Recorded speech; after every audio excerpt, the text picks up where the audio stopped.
ನಿನ್ನೆ ದಿನ ಹ್ಮ್ ನಿಷ್ಕಾಮ್ಯ ಕರ್ಮವು ಸಹ ಹ್ಮ್ ಜನನ ಮರಣಕ್ಕೆ ಕಾರಣವಾಗಿರುತ್ತದೆ ಎನ್ನುವ ಮಾತನ್ನು ಹೇಳಿದೆ. ಹ್ಮ್ ಕಾರಣ, ಕಬ್ಬಿಣದ ಬೇಡೆ ಎಷ್ಟು ಬಂಧಕರವಾಗಿದೆಯೋ ಹ್ಮ್ ಅದರಂತೆ ಬಂಗಾರದ ಬೇಟೆ ಕೂಡ ಹ್ಮ್ ಬಂಧನಕ್ಕೆ ಕಾರಣ ಆಗ್ತದೆ. ಹ್ಮ್ ಆ ಕಾರಣದಿಂದ ಹ್ಮ್ ಕಾಮ್ಯಕರ್ಮ ಜನ್ಮವನ್ನು ಕೊಟ್ಟಂತೆ ಹ್ಮ್ ನಿಷ್ಕಾಮ್ಯ ಕರ್ಮವು ಕೂಡ ಹ್ಮ್ ಜನನ ಮತ್ತು ಮರಣಕ್ಕೆ ಕಾರಣವಾಗುತ್ತದೆ. ಹ್ಮ್ ಅದಕ್ಕಾಗಿ ಹ್ಮ್ ನಿಷ್ಕಲ್ಮಶವಾದ ಹ್ಮ್ ಜ್ಞಾನ ಒಂದೇ ಹ್ಮ್ ಮೋಕ್ಷಕ್ಕೆ ಸಾಧನ ಅನ್ನುವಂತ ಹ್ಮ್ ಮಾತನ್ನ ಹೇಳಿದರು. ಹ್ಮ್ ಅಂದ್ರೆ ಹಿಂದಿನಿಂದ ಇಲ್ಲಿಯ ಪರ್ಯಂತರವಾಗಿ ಹ್ಮ್ ಮಹಾತ್ಮರು ಹ್ಮ್ ಕರ್ಮ ಮತ್ತು ಜ್ಞಾನ ಎರಡರಿಂದ ಮೋಕ್ಷ ಆಗುತ್ತದೆ ಎಂಬ ಮತವಾದಿಗಳನ್ನು ಕುರಿತು ಹ್ಮ್ ಅರ್ಧ ಮೂಢರು ಅಥವಾ ಹ್ಮ್ ಅರೆ ಮರಳರು ಅಂತ ಹೇಳಿದರು. ಹ್ಮ್ ಅರ್ಧ ಹುಚ್ಚರು ಅಂತ. ಹ್ಮ್ ಕರ್ಮ ಜ್ಞಾನಗಳೆರಡು ಕೂಡಿದ್ದರೆ ಮುಕ್ತಿಯು ಪ್ರಾಪ್ತಿಯಾಗುತ್ತದೆ ಎಂದು ಅರಿತು ಹ್ಮ್ ಆಚರಿಸುವ ಜನರು ಅನೇಕರು ಕೂಡ ಈ ಜಗತ್ತಿನಲ್ಲಿ ಇದ್ದಾರೆ. ಹ್ಮ್ ಇವರಿಗೆ ಮುಕ್ತಿಯು ಆಗದೆಂಬುದು ವೇದದ ಅಭಿಪ್ರಾಯ. ಹ್ಮ್ ವೇದದ ಅಭಿಪ್ರಾಯ ಇವರಿಗೆ ಮುಕ್ತಿ ಆಗೋದಿಲ್ಲ. ಹ್ಮ್ ಮತ್ತೆ ಮುಕ್ತಿನೂ ಆಗೋದಿಲ್ಲ ಅಂದ್ರೆ ಹ್ಮ್ ಈ ಕರ್ಮ ಜ್ಞಾನಗಳ ಸಮುಚ್ಚಯವಾದಿಗಳ ಹ್ಮ್ ಅವರು ಹೇಳುವಂತ ಹ್ಮ್ ವಿಚಾರಗಳನ್ನ ಆಚರಿಸುವಂತ, ಅಂದರೆ ಹ್ಮ್ ವಿಶ್ವಾಸವನ್ನಿಟ್ಟು ಹ್ಮ್ ಆ ಕರ್ಮಗಳನ್ನ ಮಾಡುವಂತ ಜನರು ಅನೇಕರಿದ್ದರೂ ಕೂಡ ಹ್ಮ್ ಮುಕ್ತಿ ಆಗೋದಿಲ್ಲ ಅಂತ ಅಭಿಪ್ರಾಯ. ಹ್ಮ್ ಮತ್ತೆ ಮುಕ್ತಿ ಆಗೋದಿಲ್ಲ ಅಂದ್ಮೇಲೆ ಹ್ಮ್ ಇವರಿಗೆ ಅದರಿಂದ ಆಗುವ ಫಲವೇನು? ಹ್ಮ್ ಕರ್ಮ ಜ್ಞಾನಗಳು, ಕರ್ಮ ಉಪಾಸನೆಗಳು ಇಲ್ಲಿಯವರೆಗೂ ಮೋಕ್ಷ ಅಂತ ಮಾಡ್ಯಾರ ಪಾಪ. ಮತ್ತೆ ಅವ್ರಿಗೆ ಮುಕ್ತಿ ಆಗೋದಿಲ್ಲ, ಮೋಕ್ಷ ಆಗುವುದಿಲ್ಲ ಅಂದ ಮೇಲೆ ಏನಾದ್ರೂ ಒಂದು ಆಗಬೇಕಲ್ಲ. ಅಂದ್ರೆ ಅವರಿಗೆ ಆಗುವ ಫಲವೇನು ಅನ್ನೋ ಪ್ರಶ್ನೆಗೆ ಉಭಯ ಭ್ರಷ್ಟರು ಅಂತ ಕೂಡ ಹೇಳಿದ್ರು. ಇದು ನಿನ್ನೆಯ ಸೂತ್ರದಲ್ಲಿ ಆಯ್ತು. ಮತ್ತ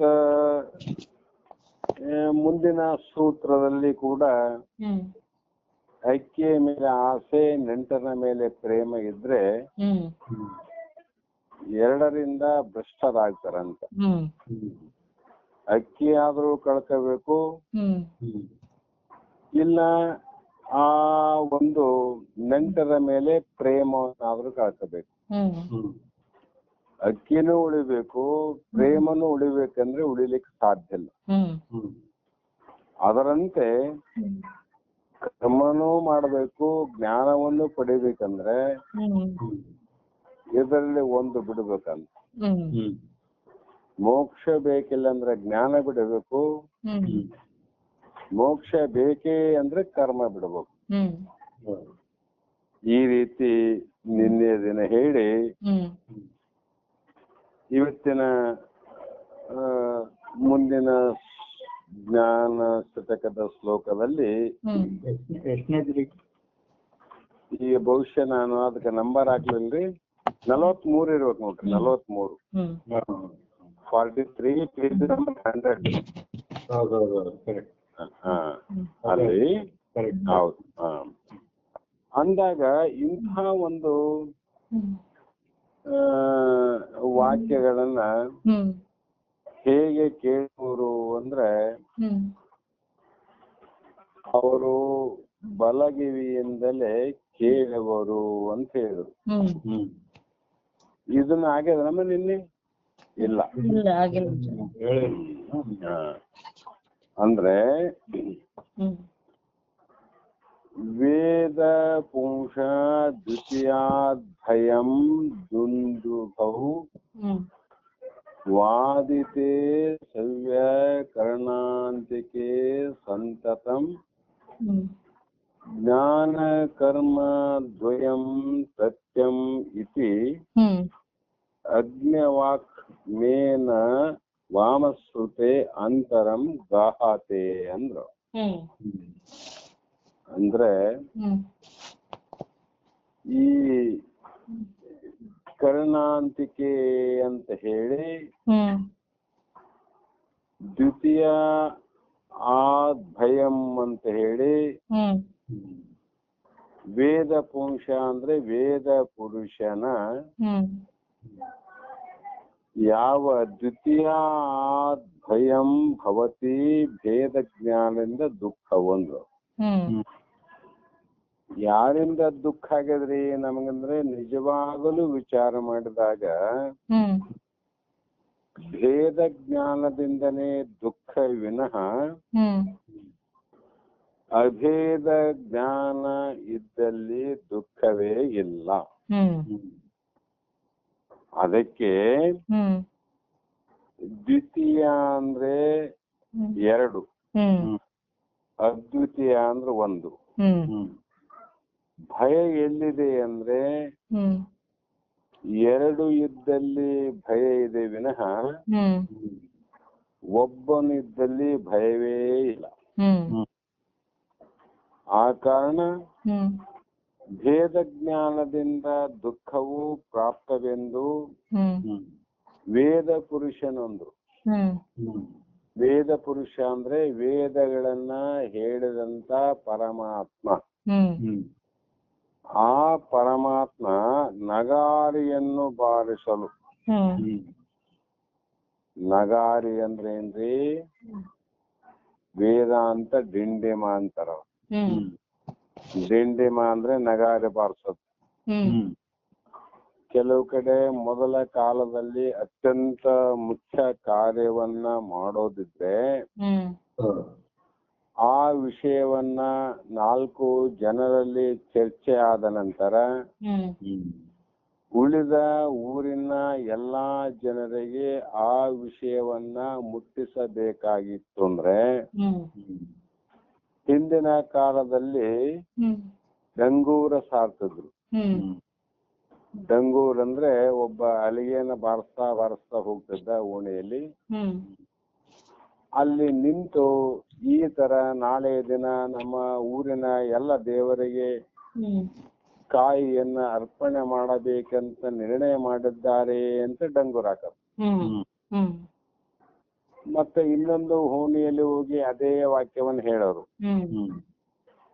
ಎಲ್ಲರೂ ಆ ಡಂಗೂರದ ಮಾತನ್ನ ಕೇಳಿ ಆ ದಿನದಲ್ಲಿ ದೇವರ ಅಥವಾ ದೇವತಾ ಕರ್ಮಗಳನ್ನ ಊರ ಜನರೆಲ್ಲರೂ ವಿಜೃಂಭಣೆಯಿಂದ ಮಾಡ್ತಿದ್ರು. ಅದು ಅಂದ್ರೆ ಡಂಗೂರ ಅಂತಾರೆ, ಎಲ್ಲರಿಗೂ ಕೇಳುವಂಗ. ಅದರಂತೆ ಪ್ರತಿಯೊಬ್ಬರಿಗೂ ಆಲಿಸುವಂತೆ ಪರಮಾತ್ಮ ವೇದದಲ್ಲಿ ದ್ವೈತ ಇದ್ದಲ್ಲಿ ಭಯಾದ ಭೇದಾದ ಆ ಭೇದದಿಂದನೇ ನಿನಗೆ ದುಃಖ ಆಗ್ತದ ಅಂತ ಹೇಳಿ ಅಂಥ ಮಾತನ್ನ ಬಲಗಿವಿಯಲ್ಲಿ ಬಂಧುರವಾಗಿ ಸೇರಿಸಿಕೊಳ್ಳುತ್ತದೆ. ಬಲಗಿವಿ ಅಂತ ನಿನ್ನೆ ಹೇಳಿ ನಾನು ಬಂಧುರವಾಗಿ ಸೇರಿಕೊಳ್ಳುತ್ತದೆ. ಆದರೆ ಕರ್ಮ ಜ್ಞಾನಗಳು 2 ಮುಕ್ತಿಗೆ ಮಾರ್ಗವೆಂದು ಹೇಳುವ ಅಜ್ಞಾನಿಯ ವಚನಗಳು ನನ್ನ ಎಡಗಿವಿಯಲ್ಲಿಯೂ ಕೂಡ ಸೇರಲಾರವು. ಇಲ್ಲೇ ಲೋಕದಲ್ಲಿ ಹ್ಮ್ ಸಾಮಾನ್ಯವಾಗಿ ವಿಚಾರ ಮಾಡಿದಾಗ ಹ್ಮ್ ಒಳ್ಳೆಯವರು ಏನಾದ್ರೂ ನಾಲ್ಕು ಮಾತನ್ನ ಹಿತವಾಗಿ ಹೇಳಿದಾಗ ಹ್ಮ್ ಬಹಳ ಲಕ್ಷ್ಯ ಕೊಟ್ಟು ಆ ಶಬ್ದಗಳನ್ನ ಕೇಳ್ತೀವಿ, ಹ್ಮ್ ಒಳ್ಳೆಯ ವಿಚಾರಗಳನ್ನ. ಹ್ಮ್ ಕೆಟ್ಟ ಕೆಟ್ಟ ವಿಚಾರವನ್ನ ಹೇಳುವಂತ ವ್ಯಕ್ತಿಯ ಹ್ಮ್ ಮಾತನ್ನ ಕೇಳೋದಿರ್ಲಿ, ಹ್ಮ್ ಕಿವಿಯಲ್ಲಿ ಹಾಕಿಕೊಳ್ಳದೆ ದೂರ ಹೋಗ್ತಾರ ಅವ್ರು. ಹ್ಮ್ ಏನ್ರಿ ಅವನ ಮಾತು ಏನ್ ಕೇಳ್ತೀರಿ, ಬರ್ರಿ ಈ ಕಡೆ ಅಂತೀವಿ ನಾವು. ಹ್ಮ್ ಯಾಕಂದ್ರೆ ನಾವು ಮನುಷ್ಯ ಅಲ್ಲ, ಏನಂದ್ರೆ ಮನುಷ್ಯನೇ. ಹ್ಮ್ ಅವನ ಮಾತುಗಳು ಹೇಗೆ ಅಂದ್ರೆ ಹ್ಮ್ ಇನ್ನೊಬ್ಬರನ್ನ ಕುರಿತು ಇನ್ನೊಬ್ಬರನ್ನ ಹಾಳು ಮಾಡುವ, ತಾನು ಹಾಳು ಮಾಡಿಕೊಳ್ಳುವ ಮಾತನ್ನೇ ಹೇಳುವನು ವಿನಃ ಒಳ್ಳೆಯ ವಿಚಾರಗಳನ್ನ ಮಾತನಾಡದಂತ ವ್ಯಕ್ತಿ ಇದ್ದಾಗ ಆತನ ಅಜ್ಞಾನದ ಮಾತುಗಳನ್ನ ಕಿವಿಯಲ್ಲಿ ಹಾಕಿಕೊಳ್ಳದೆ ಮುಂದೆ ಹೋಗುತ್ತಾರೆ ಜನರು. ಸ್ವಲ್ಪ ಕೇಳ್ರಿ ಸರ್ ಒಂದೆರಡು ಮಾತಂದ್ರೆ, ಇಲ್ರಿ ನನ್ ಸ್ವಲ್ಪ ಕೆಲ್ಸ ಅದ ಆಮೇಲೆ ಬೇಕಿದ್ರೆ ಬಂದ್ ಕೇಳ್ತಾನಂತ ಎದ್ದು ಹೋಗ್ಬಿಡ್ತಾರ ಅವ್ರು. ಹೌದಿಲ್ಲ? ಒಳ್ಳೆಯವರ ಮಾತು ಕೇಳುವಾಗ ಅರ್ಜೆಂಟ್ ಆದ ಕೆಲಸ ಇದ್ರು ಕೂಡ ಇಲ್ರಿ ಆದಷ್ಟು ಹೇಳ್ರಿ, ನಿಮ್ದು ಕೇಳಿದ ಮೇಲೆ ನಾವ್ ಹೋಗ್ತೀನಂತ ಕೇಳಿ ಹೋಗ್ತಾರ. ಅದರಂತೆ ಕರ್ಮ ಮತ್ತು ಜ್ಞಾನಗಳ ಎರಡರಿಂದ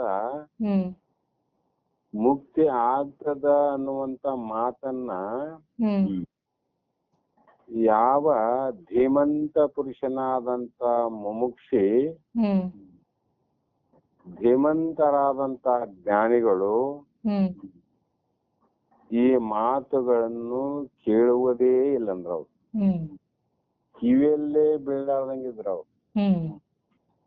ಯಾಕೆ ಅಂದ್ರೆ ದುಃಖ ಕೊಡುವ ಕರ್ಮ ಜ್ಞಾನ ಆಯ್ತು ವಿನಃ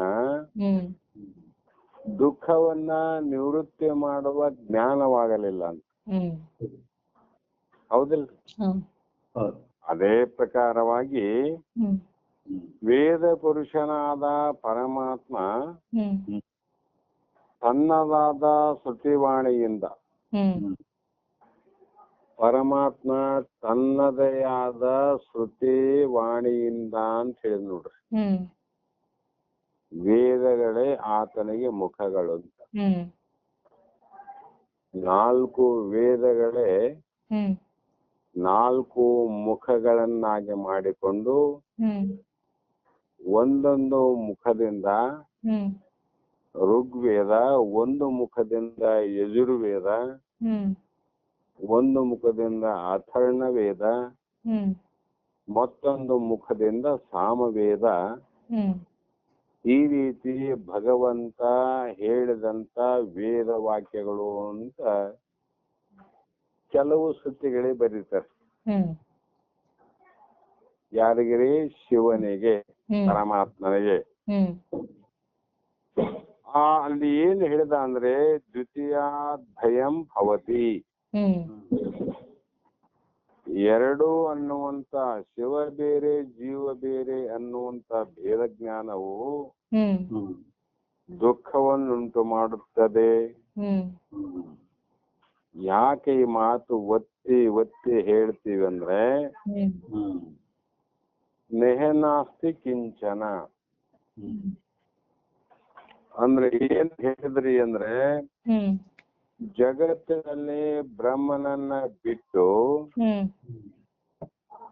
ಇನ್ನೊಂದು ಏನಾದರೂ ಇದೆ ಅಂತ ಭಾವ ಬಂತು ಅಂದ್ರೆ ದ್ವೈತ ಆಗ್ತದ. ವೇದಗಳಲ್ಲಿ ಪರಮಾತ್ಮ ಏನ್ ಹೇಳ್ತಾನಂದ್ರೆ ಈ ಜಗತ್ತೆಲ್ಲವೂ ಬ್ರಹ್ಮಮಯ ಅಂದ್ರ ಅವ್ರು. ಜಗತ್ತು ಹೇಗಿದೆ ಅಂದ್ರೆ ಬ್ರಹ್ಮಮಯ. ಲಿಂಗ ಮಧ್ಯೆ ಜಗತ್ ಸರ್ವಂ. ಅದಕ್ಕೆ ಪರಿಪೂರ್ಣ ಅಂತ ಹೇಳಿದ ಮೇಲೆ ಪರಿಪೂರ್ಣವಾದ ಪರಬ್ರಹ್ಮನಲ್ಲಿ ಇನ್ನೊಂದು ವಸ್ತು ಇರಲಿಕ್ಕೆ ಬರುವುದಿಲ್ಲ. ಹ್ಮ್ ಅಂದ ಮೇಲೆ ಹ್ಮ್ ಇರಲಾರದ ವಸ್ತುವನ್ನ ಇದೆ ಅಂತ ಹೇಳುವುದು ಇದು ಭೇದ ಜ್ಞಾನ. ಹ್ಮ್ ಕರ್ಮ ಎಲ್ಲಿ ನಡೀತದಮ್ಮ ಅಂದ್ರೆ ಭೇದ ಇದ್ದಲ್ಲಿ ಕರ್ಮ ನಡೀತದೆ. ಹ್ಮ್ ಹ್ಮ್ ಭೇದ ಇಲ್ಲಂದ್ರೆ ಕರ್ಮ ಮಾಡಕ್ ಬರಂಗಿಲ್ಲ. ಹ್ಮ್ ಆದರೆ ಬ್ರಹ್ಮನ ಹೊರತಾಗಿ ನೆಹನಾ ನಾಸ್ತಿ ಕಿಂಚನ. ಹ್ಮ್ ಕಿಂಚಿತ್ತಾದರೂ ಅಂದ್ರೆ ಎಳ್ಳು ಕಾಳಿನಷ್ಟು ಇನ್ನೊಂದು ವಸ್ತು ಇಲ್ಲ ಹ್ಮ್ ಜಗತ್ತಿನಲ್ಲಿ. ಪರಬ್ರಹ್ಮ ಪರಮಾತ್ಮ ಅಷ್ಟೇ. ಹ್ಮ್ ಮತ್ತೆ ಮೃತ್ಯೋಸ್ತ ಮೃತ್ಯೋ ಮಾಂ ಪೂತಿ ಯಹ ಇಹ ನಾನೇನ ಪಶ್ಯತಿ. ಹ್ಮ್ ಇದರಿಂದ ಹ್ಮ್ ಇಹ ನಾನೇವ ಪಶ್ಯತಿ. ಹ್ಮ್ ಭೇದ ದರ್ಶಿಯು ಮುಕ್ತವಿನಿಂದ ಮೃತನಾಗುತ್ತಾನೆ. ಹ್ಮ್ ಪರಮಾತ್ಮ ನಾನು ಅಲ್ಲ ಅಂತ ಯಾವಾಗ ಪರಬ್ರಹ್ಮ ನಾನು ಅಲ್ಲ ಅಂತ ತಿಳ್ಕೊಂಡೆ ಅಂದಾಗ ಹ್ಮ್ ಮೃತ್ಯುವಿಗೆ ಅಂದ್ರೆ ಮೃತ್ಯು ದೇವತೆಗೆ ಮೃತನಾಗುತ್ತಾನೆ. ಹ್ಮ್ ಹುಲ್ಲು ದನಗಳಿಗೆ ಪಾಲಾದಂತೆ ಹ್ಮ್ ಹುಲ್ಲುಗಳೆಲ್ಲ ದನಗಳ ಪಾಲು ಅಂತ. ಹ್ಮ್ ಅನ್ನ ನೀರು ಮನುಷ್ಯರ ಪಾಲು ನೋಡ್ರಿ. ಹ್ಮ್ ಅದರಂಗೆ ಈ ದೇಹ ಯಾರ ಪಾಲು ಅವ್ರದಂದ್ರೆ ಹ್ಮ್ ಆ ಜೀವಾತ್ಮ ಮೃತ್ಯುವಿನ ಪಾಲಾಗುತ್ತಾನೆ. ಹ್ಮ್ ಅಂದ್ರೆ ಏನಮ್ಮ, ಹ್ಮ್ ಒಂದು ಕೋಳಿ ಅಂತಿದೆ, ಒಂದು ಕುರಿ ಕೋಣ ಅಂತಿದೆ. ಹ್ಮ್ ಕೋಳಿಗಳನ್ನ ಸಾಕಿ ವ್ಯಾಪಾರ ಮಾಡುವವನು ಅದನ್ನ ರಕ್ಷಣೆ ಮಾಡ್ತಾನೆ. ಹ್ಮ್ ಅದನ್ನ ತತ್ತಿ ಹ್ಮ್ ಹಾಕ್ತದ. ಹ್ಮ್ ಆ ತತ್ತಿಗಳಿಂದ ಮತ್ತೆ ಮರಿಗಳನ್ನ ಮಾಡಿಸಿ ಹ್ಮ್ ಆ ಮರಿಗಳನ್ನ ರಕ್ಷಣೆ ಮಾಡಿ ಹ್ಮ್ ಆ ಮರಿಗಳನ್ನು ತತ್ತಿಯನ್ನು ಹಾಕಿದಾಗ ಹ್ಮ್ ಅನಂತ ರೀತಿಯ ಬೆಳವಣಿಗೆ ಕಾರಣ ಆಗ್ತದ. ಒಂದು ಕೋಳಿಯಲ್ಲಿ ಒಂದು ಪಶು ಇರಲಿ. ಹ್ಮ್ ಒಂದು ಪಶು ಕರೆದು ಮಾಡ್ತಾನ, ಹ್ಮ್ ರಕ್ಷಣೆ ಮಾಡ್ತಾನ. ಹ್ಮ್ ಮುಂದೆ 4 ಕರುಗಳನ್ನ ಹಾಕಿದಾಗ ಹ್ಮ್ ಆ ಕರುಗಳು 1ರಿಂದ 4 ಆದವು. ಹ್ಮ್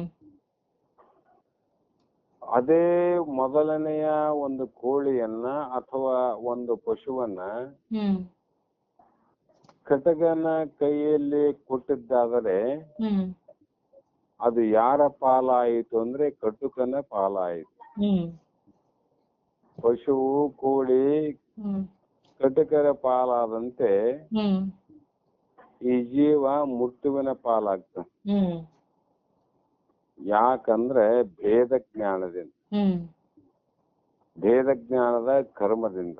ಹ್ಮ್ ಅದೇ ರೀತಿ ಹ್ಮ್ ಈ ರೀತಿ ಭೇದದಿಂದ ನಿನಗೆ ಭ್ರಮೆ ಆಗ್ತದ, ಭ್ರಮೆಯಿಂದ ದುಃಖ ಆಗ್ತದ. ಹ್ಮ್ ಆ ದುಃಖವೇ ನಿನಗೆ ಹ್ಮ್ ಕರ್ಮಕ್ಕೆ ಕಾರಣ ಆಗ್ತದ. ಕಾರಣ ಕರ್ಮದಿಂದಾದ ದುಃಖವನ್ನ ಬಿಡುಗಡೆ ಮಾಡುವುದಕ್ಕೋಸ್ಕರವಾಗಿ ಹ್ಮ್ ಇನ್ನೊಂದು ಕರ್ಮವನ್ನು ಮಾಡೋದು. ಹ್ಮ್ ಇದರಿಂದ ಕರ್ಮಗಳೇ ಹೆಚ್ಚಾಗಿ ಹ್ಮ್ ಭವಬಂಧನಗಳೇ ಹೆಚ್ಚಾಗ್ತವ ಅಂತ ಹ್ಮ್ ಭಗವಂತ ನಗಾರಿಯಂತೆ ಹ್ಮ್ ಅವನು ಬಲಗಿವಿಯಲ್ಲಿ ಎಲ್ಲರಿಗೆ ಕೇಳುವಂತೆ ಧ್ವನಿಗೆ ಎತ್ತಿರಲು ಹ್ಮ್ ಅವು ನಗಾರಿ ಧ್ವನಿಗಳಿದ್ದಂಗ, ನಗಾರಿ ಶಬ್ದಗಳಿದ್ದಂಗ.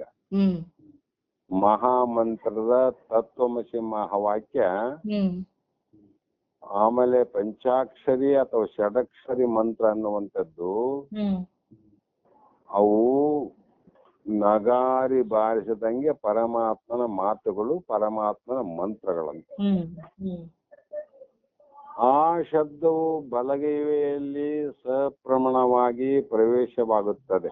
ಹ್ಮ್ ಆ ನಗಾರಿಯ ಶಬ್ದವಿಂತಿರಲು ಹ್ಮ್ ಆ ವೇದದ ಶಬ್ದದ ವೇಗ ಇಂತಿರಲು ಹ್ಮ್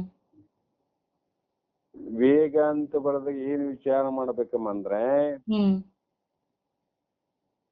ಈಗ ಹ್ಮ್ ಕೆಲವೊಂದು ನಾದಗಳವ.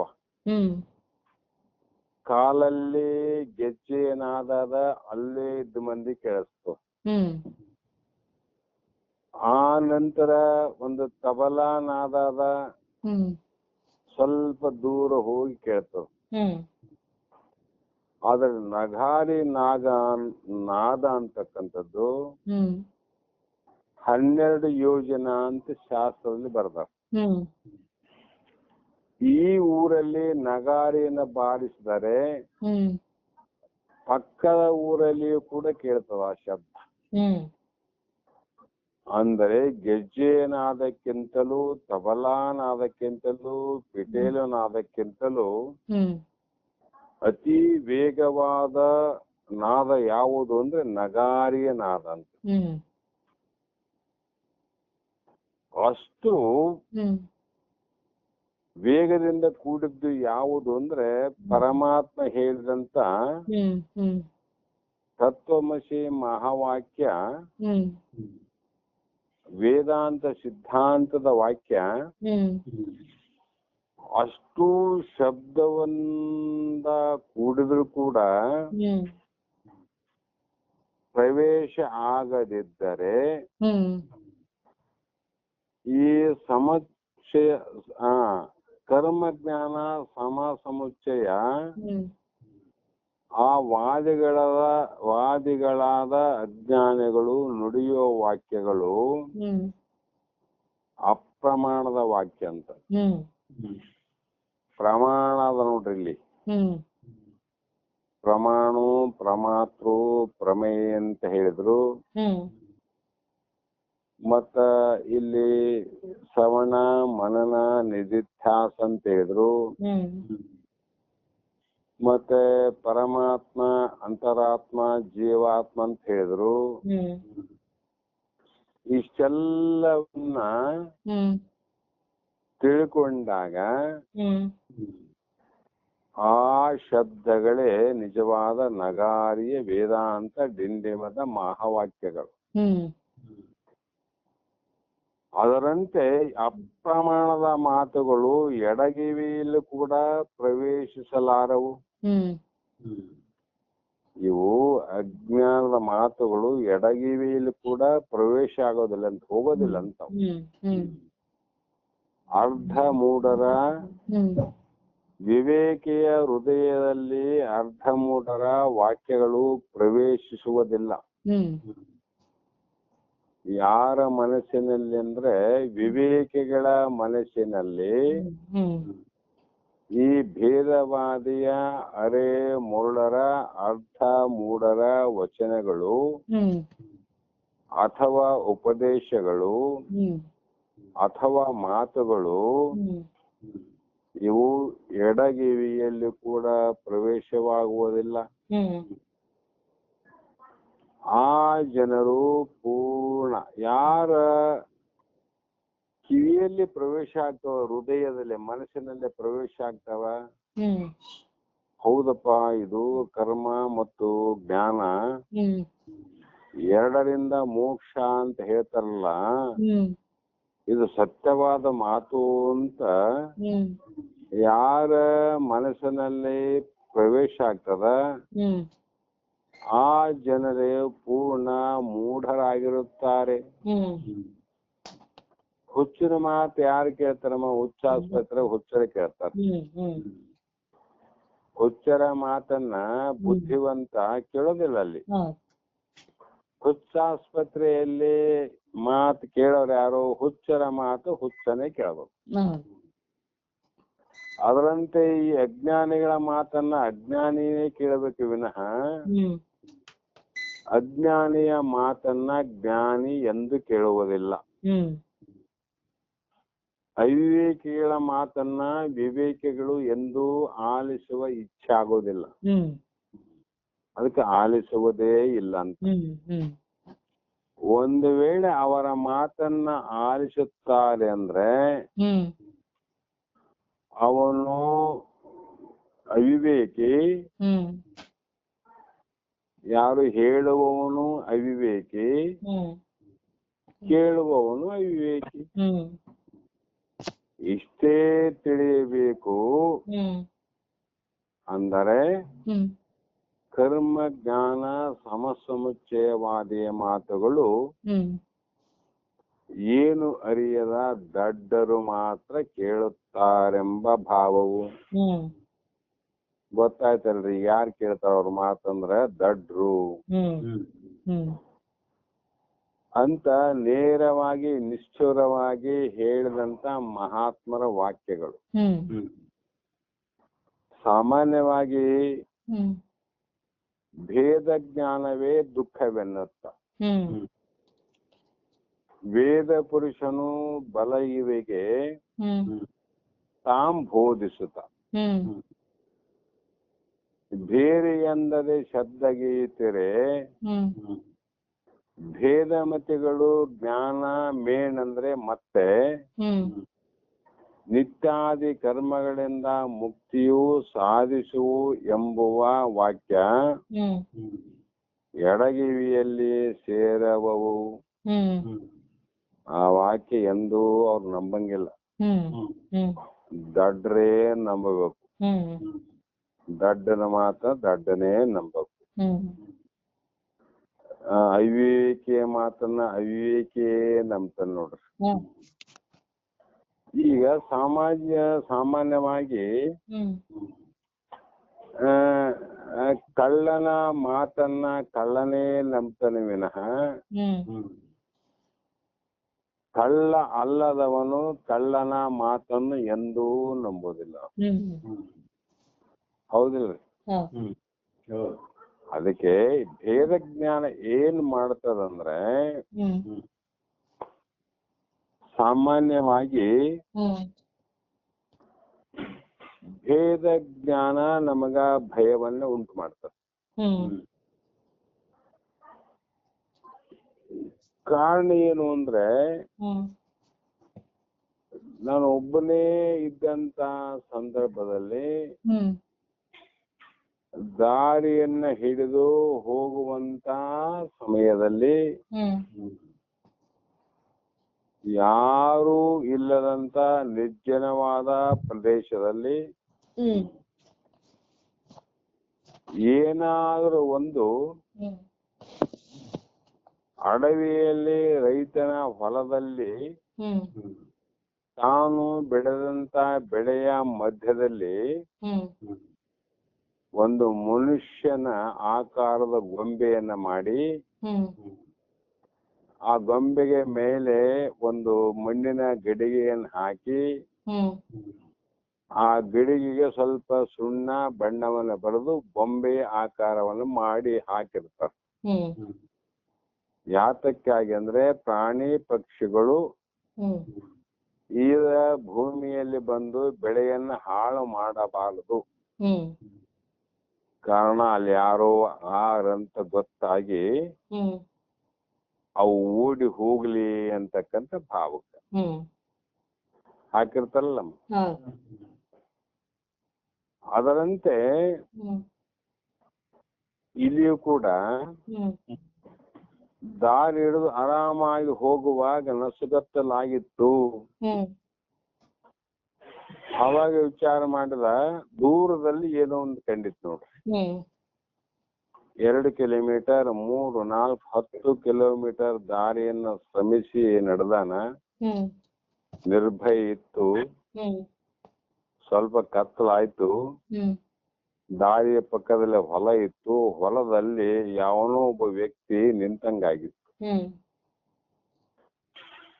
ಅಲ್ಲಿ ಏನದಮ್ಮ, ಗೊಂಬೆ, ಮನುಷ್ಯನ ಆಕಾರದ ಒಂದು ಗೊಂಬೆ.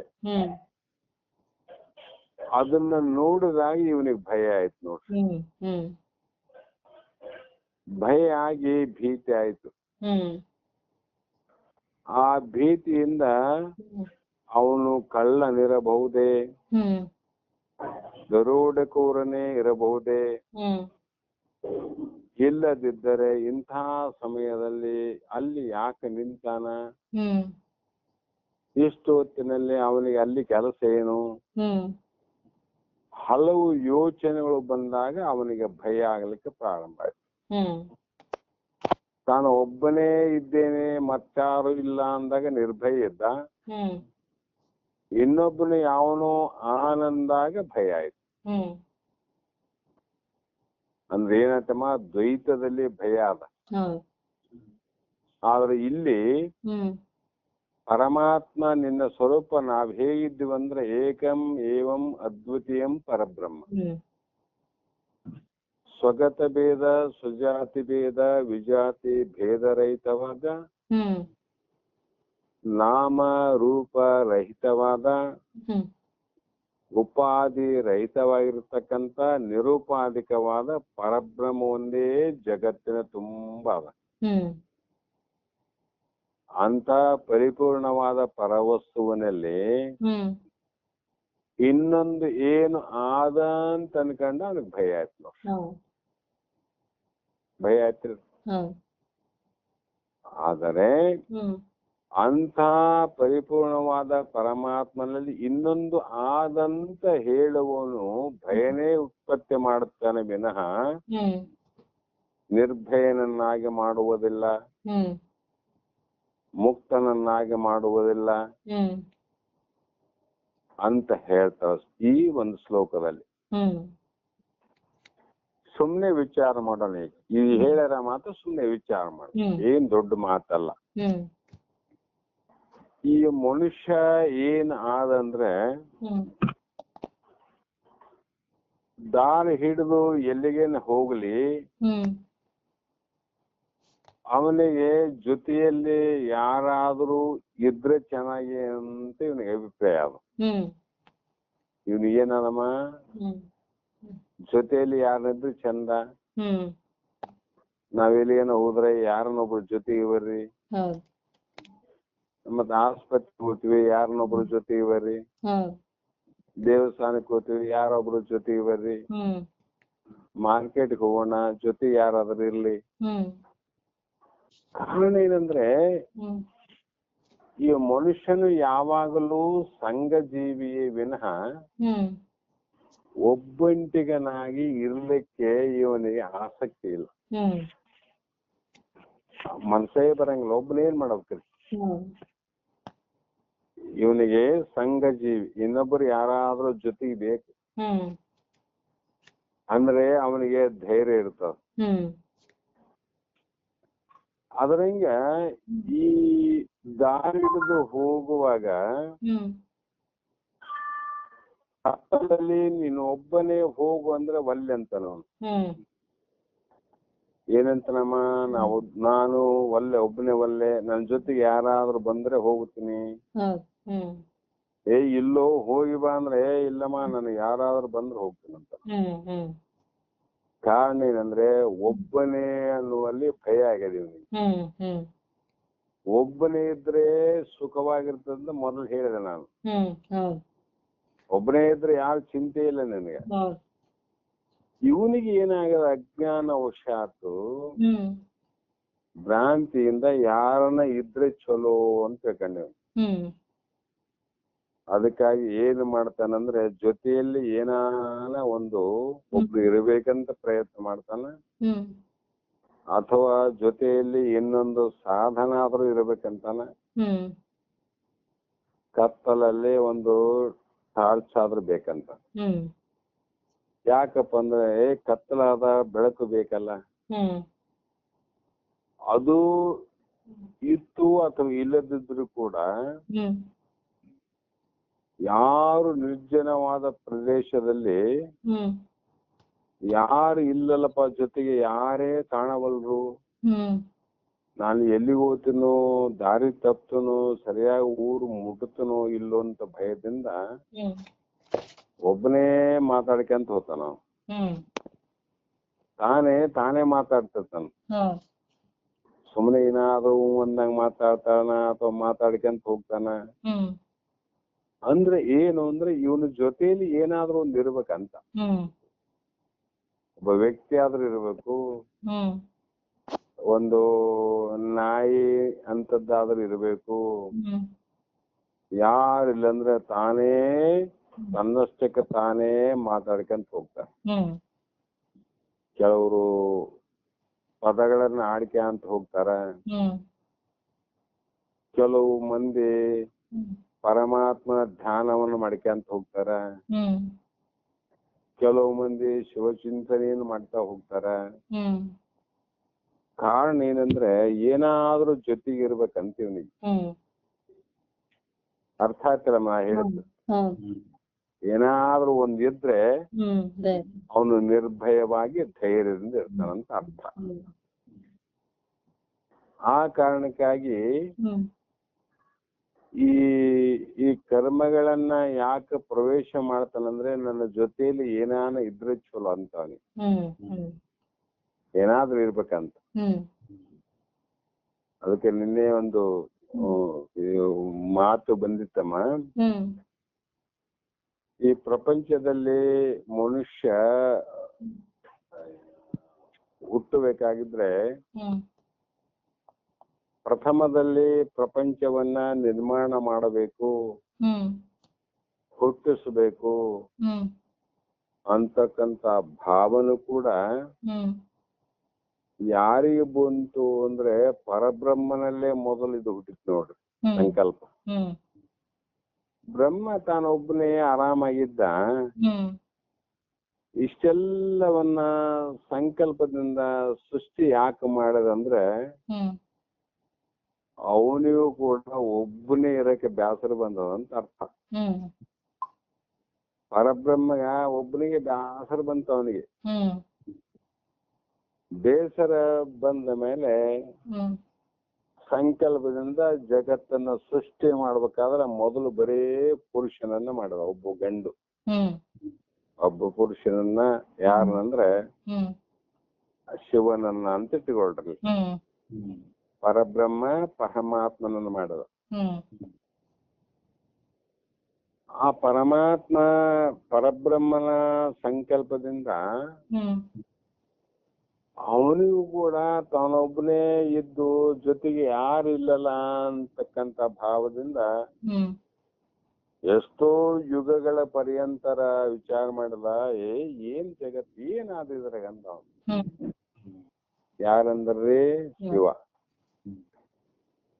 ಜೊತೆಗೆ ಏನಾನ ಇದ್ದು ಚೆನ್ನಾಗಿತ್ತು ಅಂತ ಸಂಕಲ್ಪ ಮಾಡಿದ ಅವನು. ಹ್ಮ್ ಅವಾಗ ಏನಾಯ್ತ್ರಿ ಅಂದ್ರೆ ಹ್ಮ್ ಒಂದು ಸ್ತ್ರೀಯನ್ನ ಹ್ಮ್ ಮಾಡಿದಂತ.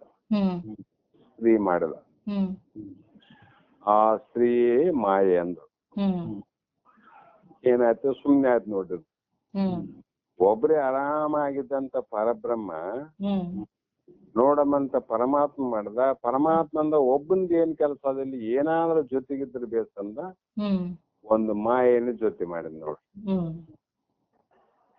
ಆ ಮಾಯಿಂದ ಏನಾಯ್ತ್ರಿ, ಹ್ಮ್ ಅನಂತ ರೀತಿಯ ತತ್ವಗಳಿಂದ ಇಚ್ಛಾಶಕ್ತಿ, ಜ್ಞಾನಶಕ್ತಿ, ಕ್ರಿಯಾಶಕ್ತಿ, ಹ್ಮ್ 3 ಶಕ್ತಿಗಳಿಂದ ಕೂಡಿ ಹ್ಮ್ 3 ಲೋಕಗಳೇ ಹುಟ್ಟಿದು.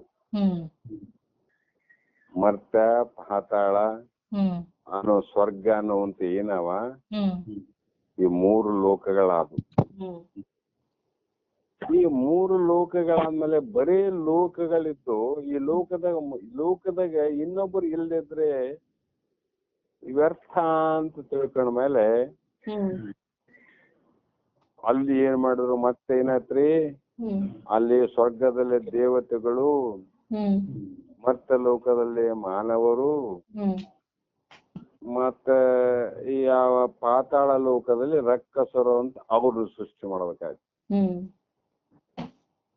ಇದು ಆದ್ಮೇಲೆ ಅವರೊಟ್ಟಿಗೆ ಅವರಿದ್ರೆ ಏನ್ ಚಂದ ಅಂತ ಅಂದಾಗ ದೇವತೆಗೆ ರಕ್ಕಸಗೆ ಜಗಳ ಹೆಚ್ಚಿಬಿಟ್ರು ನೋಡ್ರಿ. ಜಗಳ ಪ್ರಾರಂಭ ಆಯ್ತಿಲ್ಲ. ಇದು ಒಂದು ಪ್ರಕಾರ. ಅದೇ ರೀತಿ ಮಾನವನ ಸ್ಥಿತಿ ಏನಾಯ್ತಂದ್ರೆ, ಇವನು ಮಾನವನಾದಾಗ ಅವನು ಅನ್ಕೊಂಡ ಏನು ಒಬ್ಬನೇ ಒಂಟಿಯಾಗಿ ಹ್ಮ್ ಇರೋದು ಬಹಳ ಕಷ್ಟ. ಹ್ಮ್ ಅದಕ್ಕ ಸಂಗಾತಿ ಅಂದ್ರೆ ಸಂಘವನ್ನ ಹ್ಮ್ ಆ, ಇದ್ರೆ ಚೆನ್ನಾಗಿ ಅಂತ ವಿಚಾರ ಮಾಡಿದಾಗ ಹ್ಮ್ ಅವನಿಗೆ ಒಂದು ಏನ್ ಮಾಡಿದ್ರಿ, ಸ್ತ್ರೀ ಅಂತ ಜೊತೆ ಆಯ್ತು. ಹ್ಮ್ ಸ್ತ್ರೀ ಹ್ಮ್ ಆದ ಮೇಲೆ ಈ ಮನುಷ್ಯನಿಗೆ, ಈ ಜೀವನಿಗೆ ಹ್ಮ್ ಬಹಳ ಆನಂದ ಆಯ್ತು. ಅವನಿಗೆ ಹ್ಮ್ ಸ್ವರ್ಗವೇ ಪ್ರಾಪ್ತಿ ಆದಂಗ ಆಯ್ತು. ಹ್ಮ್ ಆ ಕೈಲಾಸವೇ ಧರೆಗಿಳದಂಗಾಯ್ತು. ಹ್ಮ್ ಸಾಕ್ಷಾತ್ ಲಕ್ಷ್ಮಿಯೇ ತನ್ನ ಕಣ್ಣಿಗೆ ಕಂಡಂಗಾಯ್ತು. ಹ್ಮ್ ಆನಂದವಾಗಿ ಕೆಳಕೆತ್ತದ ಈ ಚಂದ ಆಯ್ತು ಅಂದ ಅವನು. ಹ್ಮ್ ಈಗ ಬರಬಾರ್ದಾಯ್ತು, ಮೊದ್ಲು ಒಬ್ಬನೇ ಇದ್ರೆ ಚಂದ ಇದ್ದಿಲ್ಲ, ಹ್ಮ್ ಈ ಚೆನ್ನಾಗಾಯ್ತು ಅಂದ. ಹ್ಮ್ ಅದ್ರಿಂದ ಏನಾತ್ರಿ, ಹ್ಮ್ ಮುಂದ ಮತ್ತೆ ಅದು ಒಂದೊಂದು ಬೆಳಕ ಅಂತ ಐತ್ ನೋಡ್ರಿ. ಹ್ಮ್ ಮಕ್ಕಳದು ಹ್ಮ್ ಅವ್ರಿಬ್ರಿಗೆ ಅನ್ಸ್ತೆ ಇಷ್ಟೇ ಆದ್ರೆ ಏನ್ ಚಂದ, ಇನ್ನ ಏನಾನು ಇದ್ರೆ ಚಂದ ಆಯ್ತು. ಹ್ಮ್ ಅಂದ್ರೆ ಪರವಾಗಿಲ್ಲ, ನಿನ್ನ ಸಂಕಲ್ಪದಂತೆ ಎಲ್ಲ ಆಗ್ಲಿ ಅಂತ ಹೇಳಿ ಹ್ಮ್ ಮತ್ತೆ ಸೃಷ್ಟಿ ಏನೇವದಂತೆ ಹ್ಮ್ ಆ ಮಾನವ, ಮನುಷ್ಯ ಮತ್ತು ಸ್ತ್ರೀಯ ಮಧ್ಯದಲ್ಲಿ ಹ್ಮ್ ಒಂದು ಪುರುಷ ಆಗ್ಲಿ ಸ್ತ್ರೀ ಆಗ್ಲಿ ಬೆಳಕಾಂತ ಹೋಯ್ತು ಸಂತರು. ಹ್ಮ್ ಇದು ಒಬ್ಬನೇ ಇದ್ದಾಗ ದುಃಖ ಆದ, ಯಾರನ್ನ ಇದ್ರೆ ಚೆನ್ನಾಗಿ ಅಂತ ತಿಳ್ಕೊಂಡವನಿಗೆ ಹ್ಮ್ ಸ್ವಲ್ಪ ವರ್ಷ ಕಳೆದ್ರಗಾಗಿ ಹ್ಮ್ ಅವನು ಅನ್ಕಂಡ, ಹ್ಮ್ ಏನಪ್ಪಾ ಮೊದಲೇ ಒಬ್ಬನಿದ್ದಾಗ ಬೇಸಿದ್ದೆ, ಹ್ಮ್ ಅವಾಗ ಬಹಳ ಚಂದ ಆನಂದಿತ್ತು. ಹ್ಮ್ ನಾನು ಮತ್ತೆ ಏನಾನ ಸಂಘಕ್ಕ ಇನ್ನೊಂದು ಇದ್ರೆ ಚೆನ್ನಾಗಂದೆ, ಹ್ಮ್ ಇದು ದುಃಖದ್ದಾದ ಮರಯ, ಹ್ಮ್ ಇದು ಚೊಲ ಇಲ್ಲ ಅಂದ ಅವನು. ಹ್ಮ್ ಈ ರೀತಿ ಪರಮಾತ್ಮನಲ್ಲಿ ಕೇಳಿದ್ದು ತಪ್ಪದ. ಹ್ಮ್ ಪರಮಾತ್ಮ, ನಾನು ಒಬ್ಬನೇ ಇದ್ದೇನದ, ನನಗೊಬ್ಬ ಜೋಡಿ ಏನಾದ್ರು ಇನ್ನೊಂದು ಜೊತೆಗಿದ್ದ ಚಲೋ ಅಂತೇಳಂದೆ. ಹ್ಮ್ ಪರಮಾತ್ಮ ಜೊತೆ ಏನ್ ಮಾಡಿದ, ಹ್ಮ್ ಮೊದಲು ಸುಖ ಅನಿಸ್ತು, ಆಮೇಲೆ ದುಃಖ ನಾವಂತ. ಹ್ಮ್ ಆವಾಗ ಹೋದಾಗ ಮತ್ತೆ ಇವನು ಪರಮಾತ್ಮ ಧ್ಯಾನವನ್ನ ಮತ್ತೆ ಮಾಡ್ಲಿಕ್ಕೆ ಶುರು ಮಾಡಿದ. ಹ್ಮ್ ಆ ಪರಮಾತ್ಮ ಅಂದ, ನನ್ನ ಭಕ್ತ ಮೊದಲು ಹ್ಮ್ ನನ್ನ ನೆನಪನ್ನ ಸ್ಮರಣೆ ಧ್ಯಾನ ಚಿಂತನೆಯನ್ನು ಮಾಡಿದ. ಹ್ಮ್ ಪಾಪ ಒಬ್ಬನೇ ಜೊತೆಗೆ ಯಾರಾದ್ರೂ ಇದ್ರು ಚೆನ್ನಾಗ್ರಿ, ಒಬ್ಬನಿಗೆ ಭಯ ಆಗ್ತದ, ಹ್ಮ್ ಇಬ್ಬರಿದ್ರೆ ನಿರ್ಭಯವಾಗಿರ್ತೀವಿ ಅಂದದಕ್ಕ ಹ್ಮ್ ಅವನ ಜೊತೆಗಾಗಿ ಒಂದು ಸ್ತ್ರೀಯನ್ನು ಮಾಡೀನಿ. ಹ್ಮ್ ಅವನು ಕೇಳಿದ್ದ, ಅದು ಒಳ್ಳೆ ಪ್ರಶ್ನೆ ಇತ್ತು. ಹ್ಮ್ ಅದಕ್ಕಾಗಿ ನನ್ನ ಧ್ಯಾನವನ್ನು ಮಾಡಿದ್ದ. ಸರಿ, ಹ್ಮ್ ಮತ್ತೊಮ್ಮೆ ಧ್ಯಾನ ಮಾಡಕ್ ಬಂದಾನ ನನ್ನ ಕುರಿತು, ಹ್ಮ್ ಈ ಸಲ ಯಾಕೆ ಬಂದಿರಬಹುದು ಅಂತ ತಿಳ್ಕೊಂಡು, ಭಕ್ತವತ್ಸಲ ಅಂದ್ಮೇಲೆ ಬರಬೇಕಲ್ರಿ. ಹೌದು. ಭಕ್ತವತ್ಸಲ ಅಂದ್ಮೇಲೆ ಎಷ್ಟು ಸಲ ನಾವು ಭಕ್ತಿಯನ್ನು ಮಾಡ್ತಾನ ಹ್ಮ್ ಅಷ್ಟು ಅವನು ಬರಲೇಬೇಕು, ಭಕ್ತರ ಆಧೀನ. ಹ್ಮ್ ಮತ್ತೆ ಬಂದ, ಏನಪ್ಪ ಭಕ್ತ, ಈಗ ಯಾಕ ಹ್ಮ್ ನನ್ನ ಕುರಿತು ತಪಸ್ಸನ್ನು ಮಾಡ್ತಿದ್ದಿ, ಧ್ಯಾನ ಮಾಡದಿ, ಕಾರಣ ಏನಂತ ಕೇಳಿದ. ಹ್ಮ್ ಅವಾಗ ಹೇಳಿದವನು, ಇಲ್ಲಪ್ಪ ಯಪ್ಪ, ಹ್ಮ್ ನೀ ಮೊದಲು ನನ್ನ ಒಬ್ಬನೇ ಮಾಡಿದಿಲ್ಲ, ಬಹಳ ಆರಾಮಿದ್ದೆ ಅಂತ ಈಗ ಅನ್ಸಕತ್ತದ. ಹ್ಮ್ ಅವಾಗೇನು ಒಬ್ಬನೇ ಇದ್ದದಕ್ಕೆ ದುಃಖ ಆಗಕತ್ತದ ಅಂತ ತಿಳ್ಕೊಂಡಿದ್ದೆ, ಜೊತೆಗೆ ಒಂದು ಬೇಕಂದೆ.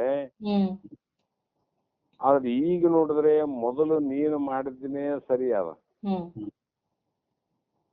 ನಂತರ ಮಾಡಿದ್ದು ತಪ್ಪದ. ಹ್ಮ್ ಅದಕ್ಕ ಮೊದಲಂಗ ನಾನು ಒಬ್ಬನೇ ಇರ್ತೀನಿ ಭಗವಂತ, ಹ್ಮ್ ಮೊದಲಂಗ ಮಾಡು, ನನ್ನ ಜೋಡಿ ಇನ್ನೊಂದು ಯಾವ್ದು ಬೇಡ ಅಂತ ಕೇಳಿದ. ಹ್ಮ್ ಅವಾಗ ಪರಮಾತ್ಮ ಅಂದ, ತಥಾಸ್ತು, ಆಗ್ಲಪ್ಪ ನಿನ್ನ ಇಚ್ಛೆ ಹಂಗಂದ. ಹ್ಮ್ ಇಷ್ಟಾದಗಳ ಸಂಕಲ್ಪದಿಂದ ಅದೆಲ್ಲ ಜೊತೆ ಇದ್ದದೆಲ್ಲ ನಾಶ ಆಯ್ತು. ಹ್ಮ್ ತಾನೊಬ್ನೇ ಉಳ್ಕೊಂಡ ಮತ್ತೀಗ. ಹ್ಮ್ ಒಬ್ಬನೇ ಉಳ್ಕೊಂಡ ಮತ್ತೆ ಒಂದು 10 ತಿಂಗಳ 8 ತಿಂಗಳ 1 ವರ್ಷ ಕಳೆದ್ರಾಗಿ ಹ್ಮ್ ಅವನಿಗೆ ಏನಾಯ್ತಂದ್ರೆ ಮತ್ತೆ ಮೊದಲಂಗ ಭಯ ಆಗಿ ಶುರು ಮಾಡಿತ್ತು. ಹ್ಮ್ ಹೆಂಗಮ್ಮ ಮೊದಲು ಹೆಂಗಾಗಿತ್ತು ಅದೇ ಭಯ ಆಯ್ತು. ಹ್ಮ್ ನಾನು ಒಬ್ಬನೇ ಇದ್ರೆ ಹೆಂಗ, ಹ್ಮ್ ಮತ್ತೆ ಅದು ದುಃಖ ಎಷ್ಟನ ಆಗ್ಲಿ ಹ್ಮ್ ಕಡೆಗೆ ಒಬ್ಬರು ನನ್ನವರ ಅನ್ನತಕ್ಕಂತ ಒಂದು ಧೈರ್ಯ ಆದ್ರೂ ಇರ್ತಿತ್ತಲ್ಲ. ಹ್ಮ್ ದುಃಖ ಕೊಡ್ಲಿ ಪರವಾಗಿಲ್ಲ, ಹ್ಮ್ ಜೊತೆ ಇರ್ತಾರಂತ ಧೈರ್ಯ ಇರ್ತಿತ್ತಲ್ಲ. ಹ್ಮ್ ಆಪತ್ಕಾಲದಲ್ಲಿ ಮುಪ್ಪಾವಸ್ಥೆಯಲ್ಲಿ ಹ್ಮ್ ನನಗೆ ಸ್ವಲ್ಪ ಸಹಾಯ ಆದ್ರೂ ಮಾಡ್ತಿದ್ರಲ್ಲ. ಹ್ಮ್ ಮತ್ತೆ ಅಂತದ್ದೆಲ್ಲವನ್ನ ಪಡೆದು ಹ್ಮ್ ಮತ್ತೆ ಅದನ್ನ ಬೇಡ ಅಂತ ಹೇಳಿ ಬಿಟ್ಟಿರಲ್ಲ. ಹ್ಮ್ ಇದು ನಾ ಮಾಡಿದ ದೊಡ್ಡ ತಪ್ಪು ಅಂತ ಅನಿಸ್ತಾವನಿ. ಹ್ಮ್ ಆವಾಗ ಮತ್ತೇನ್ ಮಾಡದ ಅಂದ್ರೆ ಮತ್ತೆ ಪರಮಾತ್ಮಲ್ಲಿಗೆ ಹೋಗ್ಬೇಕು ಅವನು. ಹ್ಮ್ ಮತ್ತೆ ಪರಮಾತ್ಮಲ್ಲಿ ಹೋಗ್ಬೇಕು. ಹ್ಮ್ ಹೋಗಿ ಮತ್ತೆ ಆತ ತಪಸ್ಸನ್ನ ಮಾಡದ. ಪುನಃ ಭಗವಂತ ಹ್ಮ್ ಅವನಿಗೆ ದರ್ಶನವನ್ನು ಕೊಟ್ಟು, ಭಕ್ತ ಈ 3ನೆಯ ಪ್ರಶ್ನೆ ಏನಾದ ನಿಂದೊಂದ, ಹ್ಮ್ ಈಗೇನು ಕೇಳಕ್ ಬಂದಿದ್ದಪ್ಪ ಅಂತ. ಹ್ಮ್ ಭಗವಂತ ಹ್ಮ್ ದುಃಖ ಎಷ್ಟನೇ ಆಗ್ಲಿ, ಹ್ಮ್ ಕಷ್ಟ ಎಷ್ಟನೇ ಆಗ್ಲಿ, ಹ್ಮ್ ಆದ್ರೆ ನನಗ ಏನು ಒಂದು ಜೊತೆ ಅಂತ ಒಬ್ಬರು ಬೇಕು, ಜೊತೆಗೆ ಭಯವನ್ನ ಕಳ್ಕೊಂಬಕ ಅಂತ ಹೇಳಿದ್ದೆ. ಹ್ಮ್ ಆ ಭಯ ನಿರ್ಮೂಲನ ಆಗ್ಬೇಕಾದ್ರೆ ಒಬ್ರು ಯಾರಾದ್ರೂ ಇರ್ಲೇಬೇಕು ಪರಮಾತ್ಮ. ಹ್ಮ್ ಅದರಿಂದ ಏನೇನಾಗ್ಲಿ, ಕಷ್ಟನಾಗ್ಲಿ ಸುಖನಾಗ್ಲಿ, ಹ್ಮ್ ಮತ್ತೆ ನನಗೆ ಜೊತೆ ಮಾಡು ಅಂದ. ಹ್ಮ್ ಒಬ್ಬನೇ ಇರೋಕಲ್ಲ, ಇನ್ನೊಂದು ಏನಾನ ಜೊತೆ ಮಾಡು. ಹ್ಮ್ ಆವಾಗ ಪರಮಾತ್ಮ ಹೇಳ, ಹ್ಮ್ ಈ ಒಂದು ಭಯವನ್ನ ಹ್ಮ್ ಕಳ್ಕಬೇಕಾಗಿತ್ತಂದ್ರೆ ಹ್ಮ್ ನೀನೇನ್ ಅನ್ಕೊಂಡಿದ್ದಿ ಯಾರಾದ್ರೂ ಜೊತೆಗಿದ್ರೆ ನಿನಗೆ ಭಯ ನಿರ್ಮೂಲನ ಆಗ್ತಂತ ಮೊದ್ಲು ಕೇಳ್ಕೊಂಡಿ. ಹ್ಮ್ ಆಗಲಿ ಅಂತ ಹೇಳಿದೆ. ಹ್ಮ್ 2ನೇ ಸಲ ಬಂದಾಗ ಏನಂದಿ, ಹ್ಮ್ ಇಲ್ರಿ ಭೇದ ಇನ್ನೊಬ್ರು ಇದ್ದದಕ್ಕೆ ಅವರಿಂದ ನನಗ ದುಃಖ ಆಗ್ಯದ. ಹ್ಮ್ ದುಃಖ ಕೊಡೋ ವಸ್ತುಗಳು ಬೇಡ, ಒಬ್ಬನೇ ಇರ್ತೀನಿ, ಅಭೇದ. ಹ್ಮ್ ಹೌದಲ್ರಿ? ಹ್ಮ್ ಅಭೇದವಾಗಿ ಒಬ್ಬನೇ ಇರ್ತೀನಿ, ಯಾರಿಲ್ಲ ಅಂದ್ರೆ ಅಭೇದ ಅಂತದ್ದು. ಹ್ಮ್ ದ್ವೈತ ದ್ವಿತೀಯ ಭಯಂ ಅಂತ ಹೇಳ್ಯಾರಲ್ರಿ. ಹ್ಮ್ ಮತ್ತ ಅದಕ್ಕ ಅದನ್ನ ಬೇಡ ಅಂತ ಹೇಳಿ ನೀನ್ ಒಬ್ಬನೇ ಇರು ಅಂತ ಹೇಳಿದೆ. ಹ್ಮ್ ಆಗ್ಲಿ ಅಂತ ಓದಿ. ಹ್ಮ್ ಮತ್ತೆ ಈಗ ಬಂದಿದ್ದಿ, ಹ್ಮ್ ಇಲ್ಲರಿ ಮೊದಲಂತೆ ಜೊತೆ ಯಾರಾದ್ರೂ ಇನ್ನೊಬ್ಬರು ಆರಂದ್ರೆ ಸುಖವಾಗಿರ್ತೀನಿ, ಹ್ಮ್ ನಾನು ಒಬ್ಬನೇ ಇರ್ಬೇಕಾದ್ರೆ ದುಃಖ ಆಗ್ತಂತ ಮತ್ತೆ ಕೇಳಕ್ ಬಂದಿ. ಹ್ಮ್ ಇಂಥ ದೇವತೆಗಳು ಇರಲಿ, ದಾನವರ ಇರಲಿ, ಮಾನವರ ಇರಲಿ, ಹ್ಮ್ ಪಶುಗಳಿರಲಿ, ಪಕ್ಷಿಗಳಿರಲಿ, ಹ್ಮ್ ಸಂಸಾರವೇ ಇರಲಿ, ಸಂಸಾರ ಇಲ್ಲದೇ ಇರಲಿ, ಹ್ಮ್ ನೀನು ಸನ್ಯಾಸಿನಿ ಆಗಿರು, ಬ್ರಹ್ಮಚಾರಿಯಾಗಿ ಒಬ್ಬನೇ ಇರು, ಹ್ಮ್ ಗೃಹಸ್ಥನಾಗಿ ಹೆಂಡತಿ ಮಕ್ಕಳು ಮೊಮ್ಮಕ್ಕಳ ಜೊತೆಯಲ್ಲಿಯೇ ಇರು, ಹ್ಮ್ ನೀನು ಹ್ಮ್ ಸ್ಮಶಾನದಲ್ಲೇ ಇರು, ಹ್ಮ್ ಪಟ್ಟಣದಲ್ಲಿಯೇ ಇರು. ಹ್ಮ್ ಈ ಎಲ್ಲಾ ಭಯಗಳು ದೂರ ಆಗ್ಬೇಕಾಗಿದ್ರೆ ಹ್ಮ್ ನೀ ಏನು ಮಾಡು ಅಂದ್ರೆ ಹ್ಮ್ ಭಯವನ್ನ ನಿವೃತ್ತಿ ಮಾಡುವಂತ ಶ್ರೋತ್ರಿಯ ಬ್ರಹ್ಮ ಸದ್ಗುರುನಾಥನ ಸಮೀಪ ಹೋಗಂದ್ರ ಅವ್ರು. ಹ್ಮ್ ಏನ್ ಹೇಳಿದ್ರಿ? ಸದ್ಗುರು. ಈ ಭಯವನ್ನ ದೂರ ಮಾಡುವಂತ ಶಾಸ್ತ್ರಗಳಿಗೆ ಶರಣ ಹೋಗು. ಹ್ಮ್ ಈ ಭಯವನ್ನ ನಿರ್ಮೂಲನ ಮಾಡುವಂತ ವಚನದ ಉಪದೇಶವನ್ನ ಮಾಡುವಂತ ಮಹಾತ್ಮರ ಸಂಘವನ್ನ ಮಾಡು. ಹ್ಮ್ ಆವಾಗ ಈ ಭಯವೂತದ ವಿನಃ ಹ್ಮ್ ಇಲ್ಲಂದ್ರೆ ಜಗತ್ತೇ ನಿನಗೆ ಸಂಘವಾಗಿದ್ರು ಕೂಡ ನಿನ್ನ ಭಯ ಹೋಗುವುದಿಲ್ಲ. ಹ್ಮ್ ಹೌದಿಲ್ಲ? ಹೌದು. ಅಂದ್ರೆ ಏನ್ ಅರ್ಥ ಆಯ್ತ್ರಿ? ಹ್ಮ್ ಅದ್ವೈತದಲ್ಲಿಯೇ ನಿರ್ಭಯ ಆದ, ಹ್ಮ್ ದ್ವೈತದಲ್ಲಿ ಭೇದನೆ ಆದ, ಭಯನೇ ಆದ. ಹ್ಮ್ ಆದ್ರೆ ನಾವೇನ್ ತಿಳ್ಕೊಂಡಿವಂದ್ರೆ ಹ್ಮ್ ಇಲ್ಲಿ ಭೇದ ಯಾವುದಂದ್ರೆ ಪರಮಾತ್ಮ ಬೇರೆ, ಜೀವಾತ್ಮ ಬೇರೆ, ಜಗತ್ತೇ ಬೇರೆ ಅನ್ನುವಂಥದ್ದು ದೊಡ್ಡ ಭಯ. ಹ್ಮ್ ನಾನು ಏನಾದ್ರೂ ಮಾಡಿದರೆ ಪರಮಾತ್ಮ ಏನು ತಿಳಿದುಕೊಳ್ಳುವನು?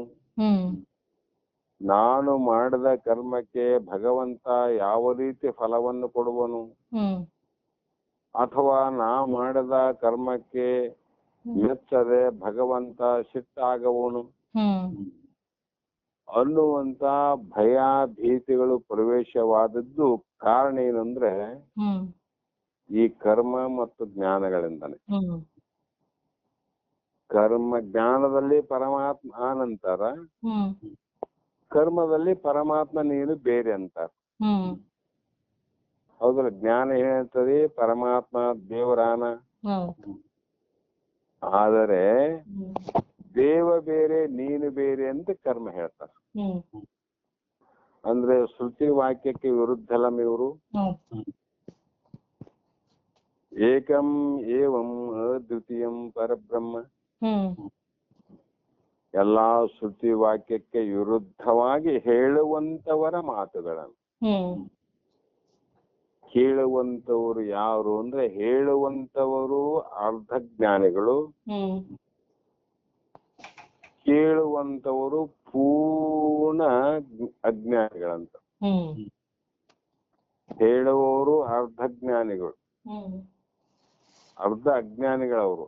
ಹ್ಮ್ ಕೇಳುವವನು ಪೂರ್ತಿ ಅಜ್ಞಾನಿ ಅಂತ. ಹ್ಮ್ ಹಾಗಾಗಿ ಹ್ಮ್ ನಮಗೆ ನಿರ್ಭಯ ಎಲ್ಲಿದೆ ಅಂದ್ರೆ ಹ್ಮ್ ನಾನು ಒಬ್ಬನೇ ಅನ್ನುವಂಥದ್ದು ಸ್ಥಿರ ಆಯ್ತಂದ್ರೆ ನಿರ್ಭಯ. ಹ್ಮ್ ಮತ್ತ ನನಗೆ ಯಾರಾದ್ರೂ ಇದ್ರೆ ನಿರ್ಭಯ ಆಗ್ತಂದ್ರೆ ದುಃಖ ಆಗ್ತದ ನೋಡ್ರಿ. ಹ್ಮ್ ಹೌದಲ್ರಿ? ಹೌದು. ಪರಮಾತ್ಮನೇ ಒಬ್ಬನೇ ಇರ್ಲಿಕ್ಕೆ ಹ್ಮ್ ಅಸಾಧ್ಯ ಆದಾಗ ಈ ಒಂದು ಸಂಕಲ್ಪ ಮಾಡಿದೆ ಅಂತ ಶ್ರುತಿಗಳು ಹೇಳ್ತಾವ. ಹ್ಮ್ ಮೊದಲು ಪರಬ್ರಹ್ಮನೇ ಒಬ್ಬನೇ ಇರಕ ಆಗೋದಿಲ್ಲ, ಹ್ಮ್ ಸಮಯ ಕಳೆಯಕ ಒಂದ್ ಏನಾದ್ರು ಸಂಕಲ್ಪ ಮಾಡಿ ಜಗತ್ತನ್ನ ಸೃಷ್ಟಿ ಮಾಡಿದಂತ ಹೇಳ್ತಾವ. ಹ್ಮ್ ಅಂಥವನಿಗೆ ಜೊತೆಗೆ ಏನಾದ್ರೂ ಇದ್ರು ಬೇಸಂದಾಗ ಹ್ಮ್ ಈ ಜೀವಾತ್ಮ ಕೂಡ ಇನ್ನೊಬ್ಬರು ಜೊತೆಗಿದ್ರು ಬೇಸು ಅಂತ ತಿಳ್ಕೊಂಡ ಹ್ಮ್ ಮೊದಲು. ಹ್ಮ್ ಆದ್ರೆ ಜೊತೆ ಆದಂಗಲ್ಲ ಗೊತ್ತಾಯ್ತು, ಇಲ್ಲ ಮೊದಲಿದ್ದೇ ಬೇಸಂತಾವ. ಹ್ಮ್ ಜೊತೆ ಆಗೋದಕ್ಕಿಂತ ಮೊದಲು ಏನಿದ್ದೆ ಅದೇ ಬೇಸು. ಹ್ಮ್ ಜೊತೆ ಆದಂಗಲ್ಲ ದುಃಖನೇ ಬಾಳ ಅಂತ ಗೊತ್ತಾಯ್ತು ನೋಡು. ಹ್ಮ್ ಮತ್ತೆ ಈ ದುಃಖಗಳನ್ನ ಎಲ್ಲರ ಜೊತೆಯಲ್ಲಿ ಇದ್ದು ಹ್ಮ್ ಯಾವ ದುಃಖವನ್ನು ಕೂಡ ಹ್ಮ್ ನಮಗೆ ಆಗಬಾರದು ಅಂದ್ರೆ ಹ್ಮ್ ನಾವು ಎಲ್ಲಿ ಹೋಗ್ಬೇಕಂದ್ರೆ ನಮ್ಮ ಸ್ವರೂಪ ಜ್ಞಾನ ಕಡೆ ಹೋಗ್ಬೇಕು. ಹ್ಮ್ ನಾನ್ ಯಾರು, ಹ್ಮ್ ಇವ್ರ್ಯಾರು, ಹ್ಮ್ ಇವ್ರ್ಯಾರು, ಹ್ಮ್ ಅವ್ರ್ಯಾರು, ಹ್ಮ್ ಅವ್ರಿಗೆ ನನಗೆ ಸಂಬಂಧ ಏನು, ಹ್ಮ್ ಮತ್ತೆ ಅವರು ನಾವು ಜೊತೆಯಾಗಿ ಬಂದಿವೋ ಹ್ಮ್ ಅಥವಾ ಹಿಂದೆ ಜೊತೆಯಾಗಿದ್ವೋ ಹ್ಮ್ ಅಥವಾ ಮಧ್ಯದಲ್ಲಿ ಬಂದು ಕೂಡಿವೋ, ಹ್ಮ್ ಇವೆಲ್ಲವನ್ನ ಹ್ಮ್ ವಿವೇಕದಿಂದ ನೋಡುವಂತ ಮನುಷ್ಯ ಹ್ಮ್ ಯಾವಾಗಲೂ ನಿಸ್ಸಂಗದಿಂದ ಬದುಕುವ ಪ್ರಯತ್ನ ಮಾಡುತ್ತಾನೆ ವಿನಃ ಹ್ಮ್ ಅವನಿಗೆ ಯಾರ ಸಂಘದ ಅವಶ್ಯಕತೆ ಇಲ್ಲ. ಹ್ಮ್ ಯಾರಿಗಮ್ಮ? ವಿವೇಕಿ. ಹ್ಮ್ ಸಾಮಾನ್ಯವಾಗಿ ಮನೆಯಲ್ಲಿ ನಮ್ಮ ಒಂದು ಸಣ್ಣ ಕುಟುಂಬದಲ್ಲಿ ವಿಚಾರ ಮಾಡೋದು. ಹ್ಮ್ ಈ ಜಗತ್ತಿಗೆ ಬರುವಾಗ ಎಷ್ಟು ಜನರ ಕೂಡಿ ಬಂದೀವಿ ನಾವು. ಹ್ಮ್ ಎಷ್ಟು ಜನರ ಜೊತೆಗೆ ಕರ್ಕೊಂಡು ಬಂದೀವಿ, ಹ್ಮ್ ಎಷ್ಟು ಜನರ ಮಾತಾಡ್ಕೊಂಡು ಈ ಜಗತ್ತಿಗೆ ಹುಟ್ಟಿವಿ ಅಂದ್ರೆ ಹ್ಮ್ ಬರುವಾಗ ಒಬ್ಬನೇ.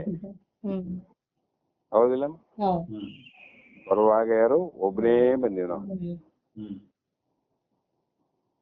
ಆದರೆ ಹ್ಮ್ ಮತ್ತೆ ಬರುವಾಗ ಒಬ್ಬರೇ ಬಂದೀವಿ ಅಂದ್ಮೇಲೆ ಹ್ಮ್ ನಾವು ಇಷ್ಟೆಲ್ಲ ಮಂದಿ ನಾವು ಎಲ್ಲರೂ ಒಂದಾಗಿವಿಲ್ಲ. ಹೌದು. ಅಪ್ಪ, ಅಮ್ಮ, ಹ್ಮ್ ತಮ್ಮ, ಹ್ಮ್ ತಂಗಿ, ಹ್ಮ್ ಅತ್ತೆ, ಮಾವ, ಹ್ಮ್ ಗಂಡ, ಮಕ್ಕಳು, ಮೊಮ್ಮಕ್ಕಳು, ಹ್ಮ್ ಇವೆಲ್ಲ ಏನು ಅಂದ್ರೆ ನಾವು ಜೊತೆಗೆ ಬಂದೀವಿ ಅಂತ ಕೊಟ್ಟಿವಿ ನಾವು. ಹ್ಮ್ ಯಾಕಂದ್ರೆ ಒಬ್ಬರನ್ನ ಬಿಟ್ಟು ಒಬ್ಬರನ್ನ ಇರ್ಲಿಕ್ಕೆ ಆಗೋದಿಲ್ಲ. ಜೊತೆಗೆ ಬೇಕಂತ ಏನ್ ತಿಳ್ಕೊಂಡಿವಲ್ಲ, ಹ್ಮ್ ಇದು ಇರ್ಲಿ, ಜೊತೆಯಾಗಿರ್ಬೇಕು. ಹ್ಮ್ ಜೊತೆ ಆದದ್ದು ಇವತ್ತು ನಾನು ಬಹಳ ಚಂದ ಹೇಳೀನಿ ಶಾಸ್ತ್ರ ಬೇರೆಯವರಿಗೆ. ಹ್ಮ್ ನಮ್ಮ ಸದಾನಂದನ ಅತ್ತಿಯವರ ನಿವೃತ್ತಿ ತಮ್ಮ ಮೊನ್ನೆ.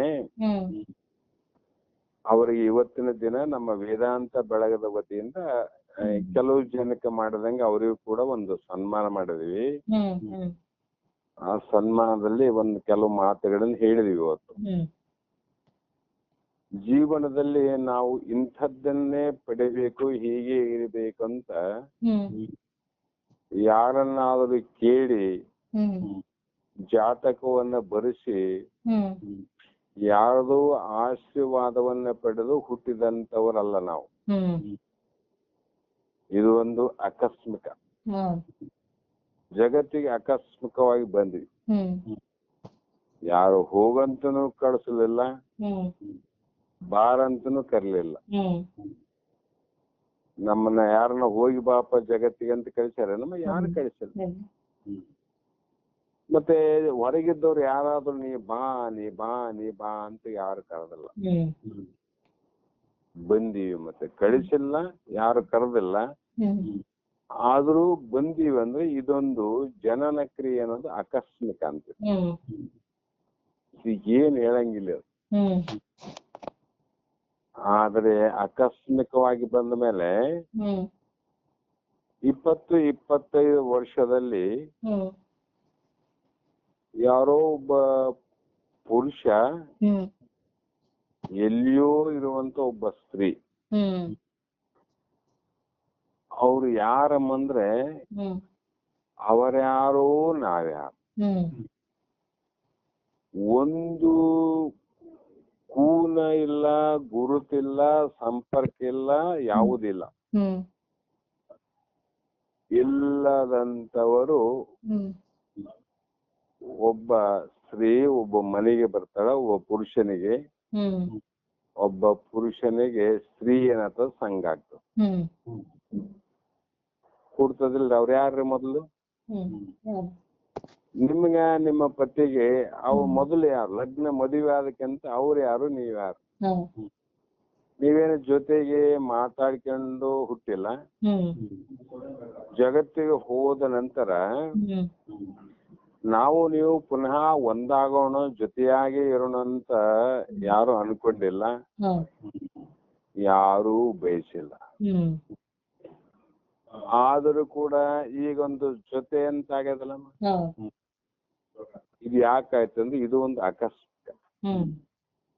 ಇದು ಆಕಸ್ಮಿಕ. ಯಾರಿಗ್ ಗೊತ್ತಿಲ್ಲ, ಅವ್ರಿಗೂ ಗೊತ್ತಿಲ್ಲ ಇಂಥವರೇ ನನ್ ಮನೆಗೆ ಬರ್ತಾರಂತ ಗೊತ್ತಿಲ್ಲ. ಇಂಥವರೇ ಮನೆ ನಾವು ಹೋಗ್ತೀನಂತ ನಿಮ್ಗ್ ಗೊತ್ತಿಲ್ಲ. ಹೋದ್ಮೇಲೆ ಗೊತ್ತಾಗಿದೆ. ಹೋದ್ಮೇಲೆ ನಿಮ್ದು ಊರ್ ಯಾವುದು, ನಿಮ್ಮ ತಂದೆ ತಾಯಿ ಯಾರು ಅಂತ ನಿಮಗ್ ಗೊತ್ತಾಯ್ತು. ಗಂಡನಿಗೆ ಗಂಡನ ಊರು ಯಾವುದು, ಅವರ ತಂದೆ ಯಾರು, ತಾಯಿ ಯಾರು ಅಂತದ್ದು ಗೊತ್ತಾಯ್ತು. ಯಾವಾಗ ಅಂದ್ರೆ ಆಕಸ್ಮಿಕ, ಆಕಸ್ಮಿಕವಾಗಿ ಆದಂತ ಕ್ರಿಯೆಗಳಿವೆ. ಹೌದಿಲ್ರಿ? ಮತ್ತ ಮುಂದೆ ಏನಾದ್ರೂ ಕೂಡ ಘಟನೆಗಳು ಜೀವನದಲ್ಲಿ ಬದುಕಿನಲ್ಲಿ ನಡೆದರೂ ಕೂಡ ಯಾರು ಬಯಸಿದಂತ ಘಟನೆಗಳು ಅಲ್ಲ, ಯಾರು ಬಯಸಲಿಕ್ಕೆ ಬರೋದಿಲ್ಲ ಅಂತ. ಆದರೆ ಕೆಲವೊಂದು ಘಟನೆಗಳು ಸುಖದವು, ಕೆಲವೊಂದು ಘಟನೆ ದುಃಖದ ಘಟನೆಗಳು, ಸುಖದ ಘಟನೆಗಳು ಪ್ರತಿಯೊಬ್ಬ ಜೀವಿಗಳಲ್ಲಿ ಬಂದು ಹೋಗ್ತಾವ, ಬರ್ತಾವ, ಹೋಗ್ತಾವ, ಬರ್ತಾವ, ಹೋಗ್ತಾವ. ಹೌದಿಲ್ಲ? ಯಾರು ಇದನ್ನ ಬಯಕೆಯನ್ನ ಮಾಡಿವಿ ಅಂತ ಅಪೇಕ್ಷೆಯನ್ನ ಮಾಡಿದವ್ರು ಯಾರು? ಯಾರಿಲ್ಲ. ಆದ್ರೂ ಕೂಡ ಈ ಘಟನೆಗಳು ನಡೀತಾವಂದ್ರೆ ಕಾರಣ ಏನು? ಆಕಸ್ಮಿಕ. ಇದನ್ನ ಯಾಕಂತ ಕೇಳಂಗಿಲ್ಲ. ಕಾರಣ ಅದಕ್ಕೆ ಕಾಣಲಾರದ ಒಂದು ಕೈ ಅದ. ಹೀಗೆ ಅಂತ ನಾವು ಹೇಳಕ್ ಬರಂಗಿಲ್ಲ. ನಮ್ಮನೆಗೆ ನೀನು ಬರಬಾರ್ದಾಗಿತ್ತು, ಯಾಕೆ ಬಂದೆ ಅಂತ ನಿಮ್ಮ ಪತಿ ಅನ್ನಂಗಿಲ್ಲ. ನೀನು ನನ್ನ ಕೈ ಹಿಡಿಬಾರ್ದಾಗಿತ್ತು, ಹಿಡ್ದೇ ತಪ್ಪಾಯ್ತಂತ ನೀನು ಅನ್ನಂಗಿಲ್ಲ. ಅಂದ್ರೆ ನೀನು ದೃಷ್ಟಾಂತ ಕೊಟ್ಟು ಕೇಳ್ತ, ನೀವಂದ್ರೆ ನೀವಲ್ಲ. ಜಗತ್ತಿನ ಜೀವಿಗಳಲ್ಲಿ ಆದ್ರೂ ಕೂಡ ಈ ಘಟನೆಗಳು ಯಾಕೆ ನಡೀತಾವ ಬೇಡ ಅಂದ್ರೂ ಕೂಡ ಅಂದ್ರೆ ಪೂರ್ವ ಜನ್ಮದ ಹಿಂದಿನ ಜನ್ಮದ ಪ್ರಾರಬ್ಧ ಏನದ, ಆ ಪ್ರಾರಬ್ಧದಿಂದನೇ ಈ ಜನ್ಮದಲ್ಲಿ ಆಕಸ್ಮಿಕವಾದ ಘಟನೆಗಳು ಜರಿ ಹೋಗ್ತಾವ. ನಮ್ಗ ತಿಳಿಬೇಕಾಗಿತ್ತು ಅಂದ್ರೆ ಈ ಸೂತ್ರಕ್ಕೆ ಹೋಗ್ಬೇಕು ನಾವು. ಅಂದ್ರೆ ಜೀವನಲ್ಲಿ ಆಕಸ್ಮಿಕವಾಗಿರ್ತ ಘಟನೆಗಳು ನಡೆದು ಹೋಗ್ತಾವ. ಆದ್ರೂ ಕೂಡ ಈ ಜೀವಾತ್ಮನಿಗೆ ದೇಹ ಆದ್ರೂ ಕೂಡ ಯಾಕೆ ಬಂತು ಅಂದ್ರೆ ಇದೊಂದು ಆಕಸ್ಮಿಕವಾಗಿ ಬಂದದ್ದು. ಯಾರೂ ಇಂಥದ್ದೇ ದೇಹ ಬರಬೇಕು, ನಾನು ಹೇಗೆ ಇರಬೇಕು, ನಾನು ಇಂಥ ಶ್ರೀಮಂತನೇ ಆಗ್ಬೇಕು, ಇಷ್ಟು ವಿದ್ಯಾವಂತನಾಗಬೇಕು, ಶ್ರೀಮಂತನಾಗಬೇಕು, ಪುಣ್ಯಾತ್ಮನಾಗಬೇಕು ಅಂತಕ್ಕಂಥದ್ದು ಕೂಡ ಯಾರೂ ಬಯಸಿ ಈ ಜಗತ್ತಿಗೆ ಬಂದಂತವರಲ್ಲ. ಸುಮ್ಮನೆ ಬಂದ್ಬಿಟ್ಟಿವಿ ತಾಯಿ ಗರ್ಭದಿಂದ ಅಷ್ಟೇ. ಆದರೆ ಮುಂದಿನ ಬದುಕಿನಲ್ಲಿ ಆಗಿ ಹೋಗುವಂತ ಘಟನೆಗಳು ಎಲ್ಲವಕ್ಕೂ ಕೂಡ ನಾನು ಪೂರ್ವ ಜನ್ಮದಲ್ಲಿ ಮಾಡಿದಂತ ಕರ್ಮದ ಫಲಗಳೇ ಆಕಸ್ಮಿಕವಾಗಿ ಕಾಣಲಾರದಂತೆ, ತಿಳಿಯಲಾರದಂತೆ, ಅದಕ್ಕೆ ಕಾರಣವೇ ಕಂಡು ಹಿಡಿಯಲು ಅಸಾಧ್ಯವಾದಂತ ಕ್ರಿಯೆಯಿಂದ ನಮಗೆ ಸುಖ ಮತ್ತು ದುಃಖವನ್ನು ಕೊಟ್ಟು ಈ ಜನನ ಮತ್ತು ಮರಣ ಅನ್ನುವಂತ ಭವಸಾಗರದಲ್ಲಿ ಅದನ್ನ ಬಿದ್ದು ಒದ್ದಾಡಿ ಸಾಯುವಂತ ಕಷ್ಟವನ್ನು ಕೊಡ್ತಾವ. ಇದಕ್ಕೆಲ್ಲ ಕಾರಣ ಏನಮ್ಮ? ಹಿಂದಿನ ಜನ್ಮದಲ್ಲಿ ಮಾಡಿದ ಕರ್ಮ. ಹಿಂದಿನ ಜನ್ಮದಲ್ಲಿ ಮಾಡಿದಂತ ಕರ್ಮ ಜ್ಞಾನದ ಫಲ ಅಂತ. ಬರೀ ಕರ್ಮದ ಫಲ ಇರ್ತದ, ಇಲ್ಲಂದ್ರೆ ಕರ್ಮ ಜ್ಞಾನ ಎರಡರ ಫಲ ಇರ್ತದ. ಇದು ನಿರ್ಮಲವಾದ ಜ್ಞಾನದಲ್ಲಿ ಏನಾಗ್ತದಂದ್ರೆ ಫಲ ನಷ್ಟ ಆಗಿರ್ತದ. ಫಲ ನಷ್ಟ. ಒಂದು ಗಿಡದ ಮೇಲೆ ಒಂದು ಫಲ ಅಂತ ಇರ್ತದ, ಹಣ್ಣು ಅಂತ. ಅದು ಹಣ್ಣು ಏನಾಗ್ತದೆ, ಗಿಡದಲ್ಲೇ ಪಕ್ವಾಗಿರ್ತದೆ. ಗಿಡದಲ್ಲೇ ಪಕ್ವ ಆಗ್ತದೆ. ತೊಟ್ಟು ಬಿಟ್ಟ ಹಣ್ಣನ್ನು ಅಂತ ವಚನಕಾರ ಹೇಳ್ತಾರೆ.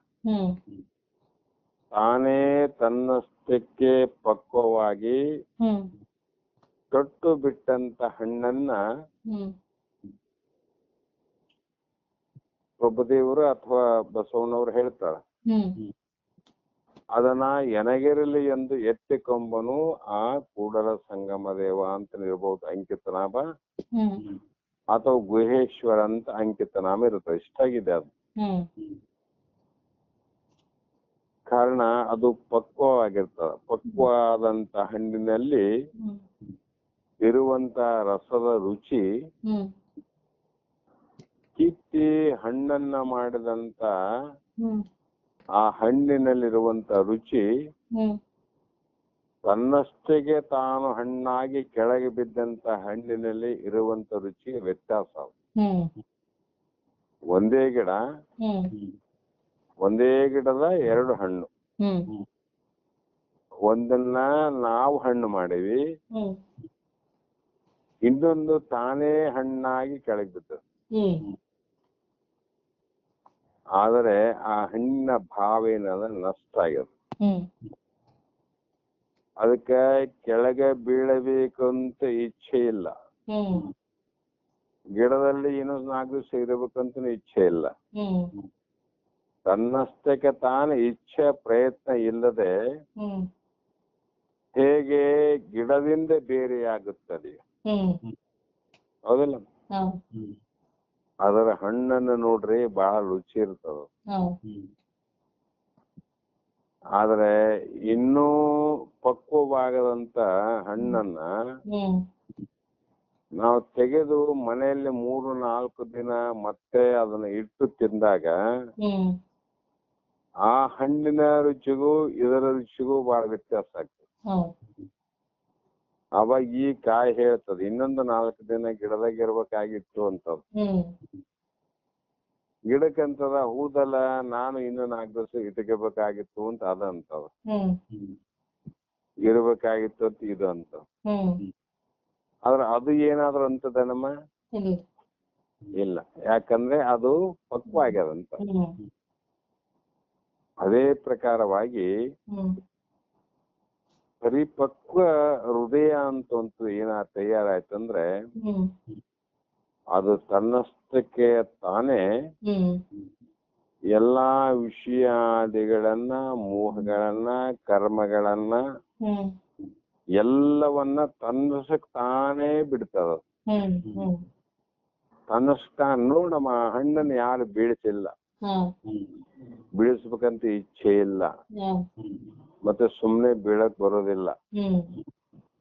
ಅದರ ತೂಮ ಅನ್ನುವಂಥದ್ದು ಪಕ್ವ ಆಯ್ತಂತ ತನ್ನಷ್ಟಕ್ಕೆ ತಾನೇ ಮರದಿಂದ ಕಡೆಗೆ ಆಗ್ತದೆ. ಅದರಂತೆ ಇಲ್ಲಿಯೂ ಕೂಡ ತನ್ನಷ್ಟಕ್ಕೆ ತಾನೇ ಪಕ್ವ ಆಗ್ಬೇಕಂತೆ. ಆವಾಗ ತನ್ನಷ್ಟಕ್ಕೆ ತಾನೇ ಈ ಮೋಹದ ಜಾಲದಿಂದ, ವಿಷಯಾದಿಗಳ ಭೋಗದಿಂದ, ಲೋಕಾದಿಗಳ ಭೋಗದಿಂದ ತಾನೇ ವೈರಾಗ್ಯವನ್ನು ತಾಳಿ ತನ್ನಷ್ಟಕ್ಕೆ ತಾನೇ ಕಡೆಗಾಗ್ತದೆ. ತನ್ನಷ್ಟಾನೇನೆ, ಮತ್ತೇನ್ ಮಾಡೋದು ಬೇಕಾಗಿಲ್ಲ. ಇದಕ್ಕೆಲ್ಲ ಕಾರಣ ದೋಷ ದರ್ಶನ. ದೋಷದ ದರ್ಶನ ಆಗಬೇಕು, ತನ್ನಷ್ಟಾನೇ ಬಿಡುತ್ತೆ.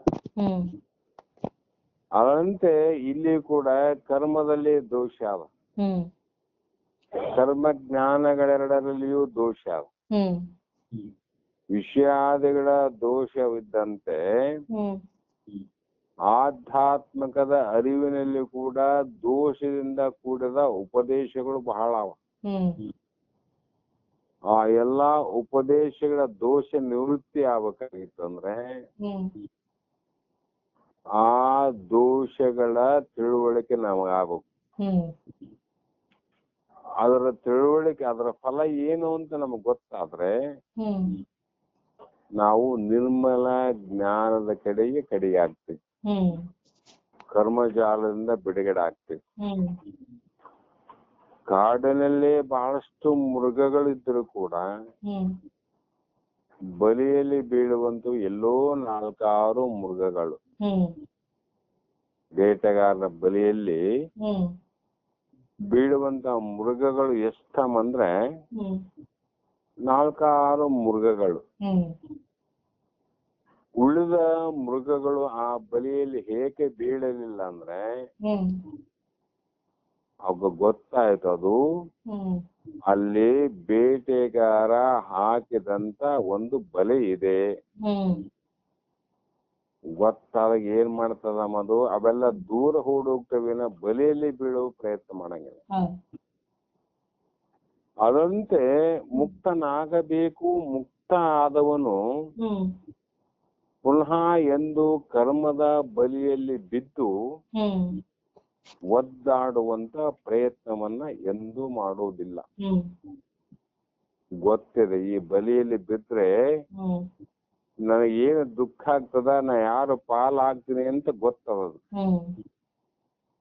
ಅದಕ್ಕೆ ಈ ಕರ್ಮ ಜಾಲದಲ್ಲಿ ನಾ ಬಿದ್ದಿದ್ದಾದ್ರೆ ಮುಂದೆ ಅನಂತ ಜನ್ಮಗಳನ್ನ ನಾನು ಎತ್ತಬೇಕಾಗ್ತದ. ಪ್ರತಿಯೊಂದು ಜನ್ಮದಲ್ಲಿ ದುಃಖವನ್ನ ಅನುಭವಿಸ್ಬೇಕಾಗ್ತದ. ಪ್ರತಿಯೊಂದು ದುಃಖದಲ್ಲಿ ಮರಣವನ್ನೇ ದುಃಖವನ್ನೇ ಅನುಭವಿಸ್ಬೇಕಾಗ್ತದೆ. ಇದು ಜಾಲವಿದ್ದಂತೆ.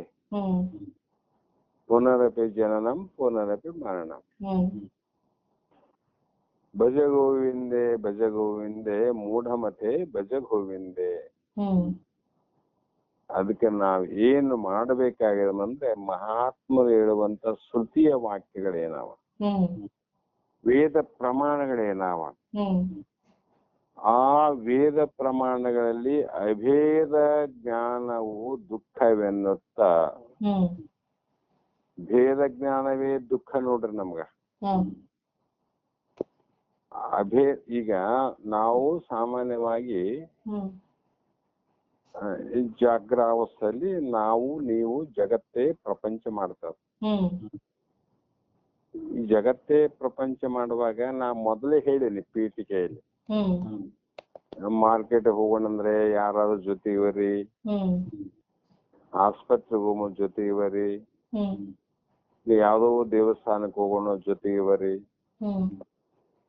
ಅಥವಾ ಊರಿಗೆ ಹೋಗೋದಕ್ಕ ಜೊತೆಗೆ ಬರ್ರಿ ಅಂತ ನಾವು ಜೊತೆಯನ್ನ ಮಾಡಿಕೊಂಡು ಹೋಗ್ತೀವಿ. ಕಾರಣ ಏನು, ಒಬ್ಬರೇ ಇದ್ರೆ ದುಃಖ ಭಯ, ಜೊತೆಗೆ ಯಾರಾದ್ರೂ ಒಬ್ರಿದ್ರೆ ನಿರ್ಭಯ ಆಗ್ತದ ಅಂತ ತಿಳ್ಕೊಂಡೆ ಅವರೆಲ್ಲರನ್ನ ಕೂಡಿಕೊಂಡು ಜೊತೆಯಾಗಿ ಹೋಗ್ತೀವಿ. ಇದು ಪ್ರಪಂಚಿಕವಾದಂತ ಎಲ್ಲರಿಗೆ ಅನುಭವಕ್ಕೂ ಬರುವಂತ ನಾನ್ ಹೇಳ್ತಕ್ಕಂಥ ದೃಷ್ಟಾಂತ. ಎಲ್ಲರಿಗೂ ಗೊತ್ತದಲ್ಲ ಇದು. ಸರಿ, ಒಂದು ವೇಳೆ ಇದೇ ಮಾತು ಸತ್ಯ ಆಗಿತ್ತು, ಯಾರಾದ್ರೂ ಜೊತೆಯಲ್ಲಿ ಇದ್ರೆ ಸುಖ ಆಗ್ತದ ಅನ್ನುವಂಥದ್ದು ಗೊತ್ತಿತ್ತು ಅಂದ್ರೆ, ಸತ್ಯ ಆಗಿತ್ತಂದ್ರೆ, ನಾವು ಈ ಜಾಗ್ರಾವಸ್ಥೆಯನ್ನು ಬಿಟ್ಟು ನಿದ್ರಾವಸ್ಥೆಗೆ ಹೋಗೋಣ. ಈಗ ನಿದ್ರಾವಸ್ಥೆಯಲ್ಲಿ ಎಲ್ಲರೂ ಗಾಢ ನಿದ್ರೆಯನ್ನು ಮಾಡ್ತವಲ್ಲಮ್ಮ, ಅಲ್ಲಿ ಆನಂದ ಆದಿಲ್ಲ, ಅಲ್ಲಿ ದುಃಖ ಇಲ್ಲಲ್ಲ, ಜೊತೆಯಲ್ಲಿ ಯಾರಿದ್ರು? ಯಾರಿಲ್ಲ. ಅಂದ್ರೆ ಅರ್ಥ ಏನಾಯ್ತು ಈಗ, ಒಬ್ಬರೇ ಇದ್ದಾಗನೇ ಸುಖವಾಗಿರಕ್ ಬರ್ತದ, ಜೊತೆಯಲ್ಲಿ ಯಾರಾದ್ರೂ ಆರಂದ್ರೆ ದುಃಖ ಆಗ್ತದ. ಅದಕ್ಕೆ ನಾವು ತಿಳ್ಕೊಂಡದ್ದು ತಪ್ಪಾದ. ಸರಿ ಇದ್ರೆ ನಮ್ಮ ನಿದ್ದೆಯಲ್ಲಿ ನಮಗೆ ಯಾರಿಗೂ ಆನಂದ ಆಗಿರಬಾರ್ದು, ಯಾರಿಲ್ಲಲ್ಲ ಅಲ್ಲಿ. ಅದಕ್ಕೆ ಪರಮಾತ್ಮ ನಿನ್ನಲ್ಲಿ, ಪರಮಾತ್ಮನಾದ ಪರಬ್ರಹ್ಮನಾದ ನಿನ್ನಲ್ಲಿ ಅಭೇದವಾದ ಜ್ಞಾನ. ಅಭೇದ ಜ್ಞಾನ ಅಂದ್ರೆ ಸ್ವಗತ ಭೇದ, ಸ್ವಜಾತಿ ಭೇದ, ವಿಜಾತಿ ಭೇದ ರಹಿತವಾದಂತ ಪರಮಾತ್ಮ ಸ್ವರೂಪ ನಿನ್ನಲ್ಲಿ. ನಿನ್ನನ್ನು ಬಿಟ್ರೆ ಜಗತ್ತಿನಲ್ಲಿ ಅಲ್ಲಿ ಜೀವನೂ ಇಲ್ಲ, ಅಲ್ಲಿ ಪರಮಾತ್ಮನೂ ಇಲ್ಲ, ಅಲ್ಲಿ ಇರುವಂತವನು ಪರಬ್ರಹ್ಮ ಒಬ್ಬನೇ. ಅಂತದಲ್ಲಿ ಒಬ್ಬ ಜೀವನ ಒಬ್ಬ ಪರಮಾತ್ಮನ ಅಂತ ತಿಳ್ಕೊಂಡಾಗ ನಿನ್ಗೆ ಭಯ ಆಯ್ತು ನೋಡಿ. ಈ ಯಾವ ಜ್ಞಾನ ಇದು? ಭೇದ ಜ್ಞಾನ. ಅದಕ್ಕೆ ಅಭೇದ ಜ್ಞಾನವನ್ನ ಹೇಳುವಂತ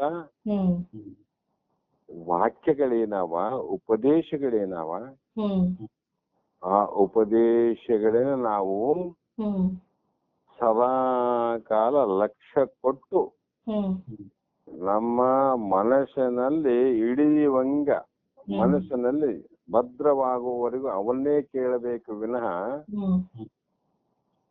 ಭಯದ ವಾಕ್ಯಗಳನ್ನ ಕೇಳಬಾರದು.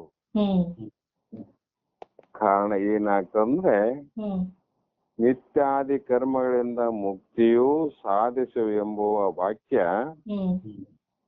ಎಡಗಿವಿಯಲ್ಲಿ ಸೇರವವು. ಬಲಗಿವಿಯಲ್ಲಿ ಎಡಗಿವಿಯಲ್ಲಿ ಕೂಡ ಹೋಗೋದಿಲ್ಲ. ಯಾರಿಗೆ ಅಂದ್ರೆ ಧೀಮಂತರು. ಅದನ್ನ ಕೇಳಬೇಕಾದ್ರೆ ಪುಣ್ಯಾತ್ಮರಿಗೆ ವಿನಃ ಎಂಥ ಪಾಪಿಷ್ಠರಿಗೆ, ನರಕಲೋಕಕ್ಕೆ ಹೋಗುವವರೆಗೆ, ಜನನ ಮರಣವೇ ಬೇಕೆನ್ನುವರೆಗೆ ಈ ಜ್ಞಾನ ಅವರಿಗೆ ಹಿಡಿಸುವುದಿಲ್ಲ. ಈ ಅಭೇದ ಜ್ಞಾನ ನಡೆಸಂಗಿಲ್ಲ. ಅವ್ರಿಗೆ ಭೇದ ಜ್ಞಾನ ನಡೆಸ್ತಾವ್ರಿ. ಕಾರಣ ಮುಮುಕ್ಷ ಆದವನು ಕರ್ಮ ಜ್ಞಾನ ಸಮುಚ್ಚಯವಾದಿಯ ಮಾತುಗಳು ಯಥಾರ್ಥವಾದವುಗಳು ಅಲ್ಲವೆಂತಲೂ, ಯಥಾರ್ಥವಾದ ಮಾತೆಲ್ಲ ಅನುಭವಕ್ಕುರಿದಾದ ನೋಡ್ರಿ. ಆ ಮಾತುಗಳು ದಡ್ಡರೇ ಮಾತ್ರ ಕೇಳುತ್ತಾರೆಂತಲೂ ಹೇಳಿದರು. ಹುಚ್ಚರ ಮಾತು ಹುಚ್ಚರ ಕೇಳ್ತಾರ. ಮೊದಲೇ ಹೇಳೇನಿ, ಹುಚ್ಚಾಸ್ಪತ್ರೆಯಲ್ಲಿ ಬುದ್ಧಿವಂತರ ಮಾತು ಹುಚ್ಚರು ಕೇಳಂಗಿಲ್ರಿ.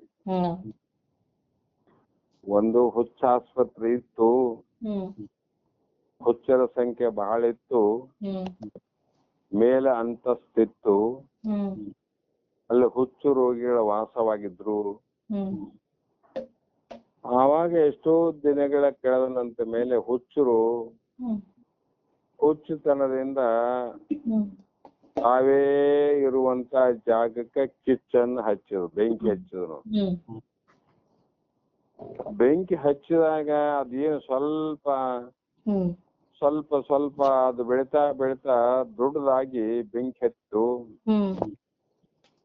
ಅದು ಬಹಳಷ್ಟು ಬೆಂಕಿ ಹತ್ತದ. ಅಕ್ಕಪಕ್ಕದವ್ರಿಗೆ ಗೊತ್ತಾಯ್ತು. ಒಬ್ಬೊಬ್ರು ಬಂದು ನೋಡಿದ್ರು, ಹುಚ್ಚಾಸ್ಪತ್ರೆ ಬೆಂಕಿ ಹತ್ತದ. ಹುಚ್ಚರೆಲ್ಲ ಹೇಳ್ತಾರೆ ಕೆಳಗ್ ನಿಂತವ್ರು, ತಮ್ಮ ಅಲ್ಲಿ ಬೆಂಕಿ ಎತ್ತದು, ಕೆಳಗ್ ಹೂಡ್ಬೇರಿ, ಬೆಂಕಿ ಎತ್ತದು, ಕೆಳಗ್ ಹೂಡ್ಬೇರಿ, ನೀವು ಸತ್ತು ಹೋಗ್ತರು, ಸಾಯ್ತರು, ಹೆಂಗನ ಮಾಡಿ ಬರ್ರಿ ಅಂತ ಕೂಗ್ತದ. ಯಾರು ಕೂಗರು? ಶಾಣ್ಯರ್ ನೋಡ್ರಿ. ಅವ್ರ ಹುಚ್ಚರು ಏನಂತಾರ, ನೀವೇ ಇಲ್ಲಿಗೆ ಬರ್ರಿ ಅಂತ ಅವ್ರು ಕರಿತಾರ.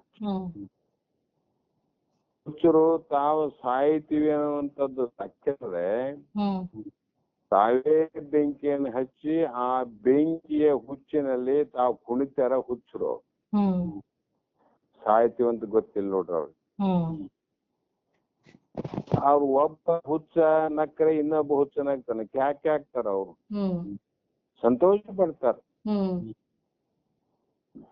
ಶಾಣ್ಯರು ಸಂತೋಷ ಪಡ್ತಾರ, ಬುದ್ಧಿವಂತರು ಇಲ್ಲ. ಅವ್ರ ಏನ್ ಮಾಡ್ತಾರ, ತಮ್ಮ ನೀವೇ ನಾಶ ಆತ್ರಿ, ಸರ್ವನಾಶ ಆತ್ರಿ, ಹೆಂಗನ ಮಾಡಿ ಜಿಗಿರಿ, ಎಲ್ಲ ಬೆಂಕಿಯನ್ನು ಹಾರಿಸ್ರಿ ಅಂತ ಅಂತಾರ. ಬೆಂಕಿ ಆರಿಸಬಾರ್ದು. ಇದು ನೋಡಿ ಬೆಂಕಿ ಹತ್ತಿದಂಗೆಲ್ಲ ಖುಷಿ ಖುಷಿ ಖುಷಿ ಅವ್ರು ಪಡ್ತಾರ. ಹುಚ್ಚರ ಮಾತು ಹುಚ್ಚರು ಕೇಳಿ ಸರ್ವನಾಶ ಹೆಂಗಾದ್ರು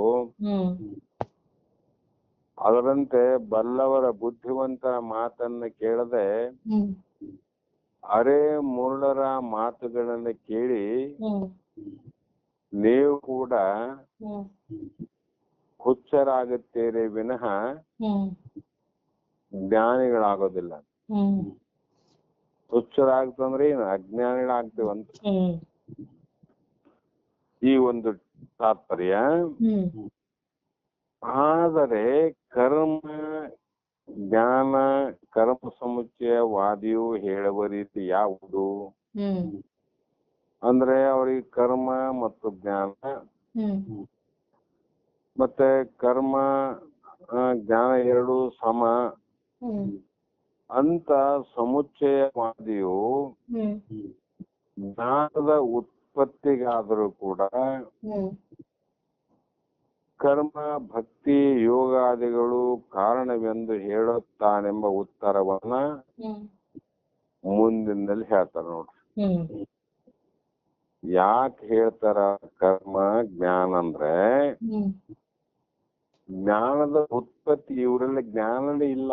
ಹ್ಮ್ ಅವರು ಜ್ಞಾನದ ಉತ್ಪತ್ತಿ ಆಗಲಿ, ಜ್ಞಾನಕ್ಕೆ ಅಧಿಕಾರಿ ಆಗಲಿ, ಹ್ಮ್ ಇವರಿಗೆ ಜ್ಞಾನೋದಯ ಆಗಲಿ ಅಂತಕ್ಕಂತ ಭಾವದಿಂದ ಹ್ಮ್ ಕರ್ಮ ಜ್ಞಾನ ಸಮುಚ್ಚಯವಾದಿಗಳು ಹೇಳಿದ್ದಾರಂತ ತಿಳ್ಕೋವು ವಿನಃ ಹ್ಮ್ ಅಲ್ಲೇ ಮುಕ್ತಿ ಅಥವಾ ಮೋಕ್ಷ ಅಥವಾ ಜನನ ಮರಣದ ಬಿಡುಗಡೆ ಆಗುತ್ತಾರೆಂದು ಹೇಳಬಾರದು. ಹ್ಮ್ ಅರ್ಥ ಆಯ್ತಿಲ್ರಿ? ಹ್ಮ್ ಅದಕ್ಕಂತ ಹೇಳಂಗಿಲ್ಲ. ಮೋಕ್ಷ ಅಲ್ಲ, ಹ್ಮ್ ಮೋಕ್ಷಕ್ಕೆ ಅಜ್ಞಾನ ನಷ್ಟ ಮಾಡುವಂತ ಜ್ಞಾನದ ಉತ್ಪತ್ತಿ ಆಗ್ತದೆ. ಹ್ಮ್ ಆ ಜ್ಞಾನದ ಉತ್ಪತ್ತಿಯಿಂದ ಮುಂದೆ ಏನಾಗ್ತದ ಅನ್ನುವಂತ ವಿಚಾರವನ್ನ ಹ್ಮ್ ಕ್ರಮ ಸಮುಚ್ಚಯ ನಿರೂಪಣೆ. ಹ್ಮ್ ಸಮ ಸಮುಚ್ಚಯ ಅಲ್ಲ ರೀ, ಇದು ಕ್ರಮ ಸಮುಚ್ಚಯ ಹ್ಮ್ ಅನ್ನುವಂತ ವಿಚಾರವನ್ನ ಹ್ಮ್ ಈ 43ನೇ ಶ್ಲೋಕದಲ್ಲಿ ಹೇಳಿದ್ರು. ಹ್ಮ್ ನಾಳೆ ದಿನ ಹ್ಮ್ 44ನೇ ಶ್ಲೋಕದಲ್ಲಿ ಹ್ಮ್ ಕ್ರಮ ಸಮುಚ್ಚಯ ನಿರೂಪಣೆ ಹ್ಮ್ ಹೇಳುತ್ತೇವೆ ಅನ್ನುವಂತ ಮಾತನ್ನ ಹ್ಮ್ ನಾಳೆಯ ದಿನ ವಿಚಾರ ಮಾಡೋಣ ಅಂತಕ್ಕಂಥ ಮಾತನ್ನ ಹೇಳಿ ಹ್ಮ್ ಇಲ್ಲಿಗೆ ಸಮಯನ ಆಯ್ತಲ್ಲಮ್ಮ. ಹ್ಮ್ ಸಮಯ ಆಗಿದೆ, ಸ್ವಲ್ಪ ನಿಧಾನವಾಗಿ ರೆಸ್ಟ್ ಮಾಡ್ರಿ. ಹ್ಮ್ ಪಾಪ ಇದು ಒಂದ್ಸಲ ಏನಾಗ್ತಂದ್ರೆ ಹ್ಮ್ ನಾವು ಅಡಿಗೆ ಬಹಳ ಚಲೋ ಮಾಡ್ತಾರಮ್ಮ, ನೀವು ಬಹಳ ಚಲೋ ಮಾಡ್ತಿರಲಿಲ್ಲ ಅಂತಲ್ಲ. ಹ್ಮ್ ಎಷ್ಟೇ ಚಲೋ ಅಡಿಗೆ ಮಾಡಿದ್ರು ಕೂಡ ಹ್ಮ್ ಅರ್ಜೆಂಟ್ ಆಗಿ ಒತ್ತಡದಲ್ಲಿ ಊಟ ಮಾಡಿದಾಗ ಹ್ಮ್ ನೀವು ಮಾಡಿದ ಅಡಿಗೆಯ ರುಚಿ ಊಟ ಮಾಡದ ವ್ಯಕ್ತಿಗೆ ತಿಳಿದೇ ಇಲ್ಲ. ಹ್ಮ್ ನೋಡ್ರಿ, ಪರೀಕ್ಷೆ ಮಾಡಿ ನೋಡ್ರಿ ನೀವು. ಹೌದ್. ಅರ್ಜೆಂಟ್ ಆಗಿ ನಾನು ಒತ್ತಡದಿಂದ ಊಟ ಮಾಡಿದಂದ್ರೆ ಹ್ಮ್ ಅದೇನಾಗ್ತದೆ, ಜೀರ್ಣನೂ ಆಗೋದಿಲ್ಲ, ರುಚಿನೂ ಬರಂಗಿಲ್ಲ ಅಂತ.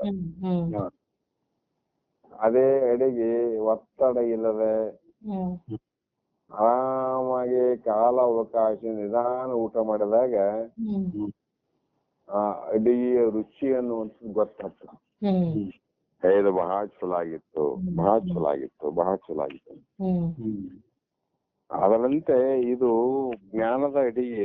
ಹ್ಮ್ ಈ ಅಡಿಗೆಯು ಕೂಡ ರುಚಿ ಆಗ್ಬೇಕಾಗಿದ್ರೆ ಹ್ಮ್ ನಮಗೂ ಕೂಡ ಸ್ವಲ್ಪ, ನಮಗೂ ಎಲ್ಲ ವಿಶ್ರಾಂತಿ, ನಿಧಾನವಾಗಿ ಇದನ್ನ ಊಟ ಮಾಡ್ಬೇಕು.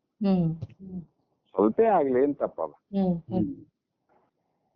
ನಾವ್ ಯಾವ್ದು ಒತ್ತಡದಲ್ಲಿ ಇದನ್ನ ಕೇಳಕ್ ಹೋದ್ರೆ ಇದು ರುಚಿ ಆಗೋದಿಲ್ಲ. ಆಮೇಲೆ ಇದರಲ್ಲಿರ್ತಕ್ಕಂತ ಶಬ್ದಗಳು ಜೀರ್ಣ ಆಗೋದಿಲ್ಲ. ಆ ಕಾರಣಕ್ಕಾಗಿ ಯಾಕೆ ಇದನ್ನ ನಿಧಾನ ನಿಧಾನ ನಿಧಾನ ಅಂತಂದ್ರೆ ಹೇಳಿದ್ದನ್ನೇ ಹೇಳ್ಕ್ಯಾಂತ ಕೇಳಿದ್ದನ್ನೇ ಕೇಳ್ಕ್ಯಾಂತ ನಿಧಾನವಾಗಿ ಹೋಗ್ತದೆ.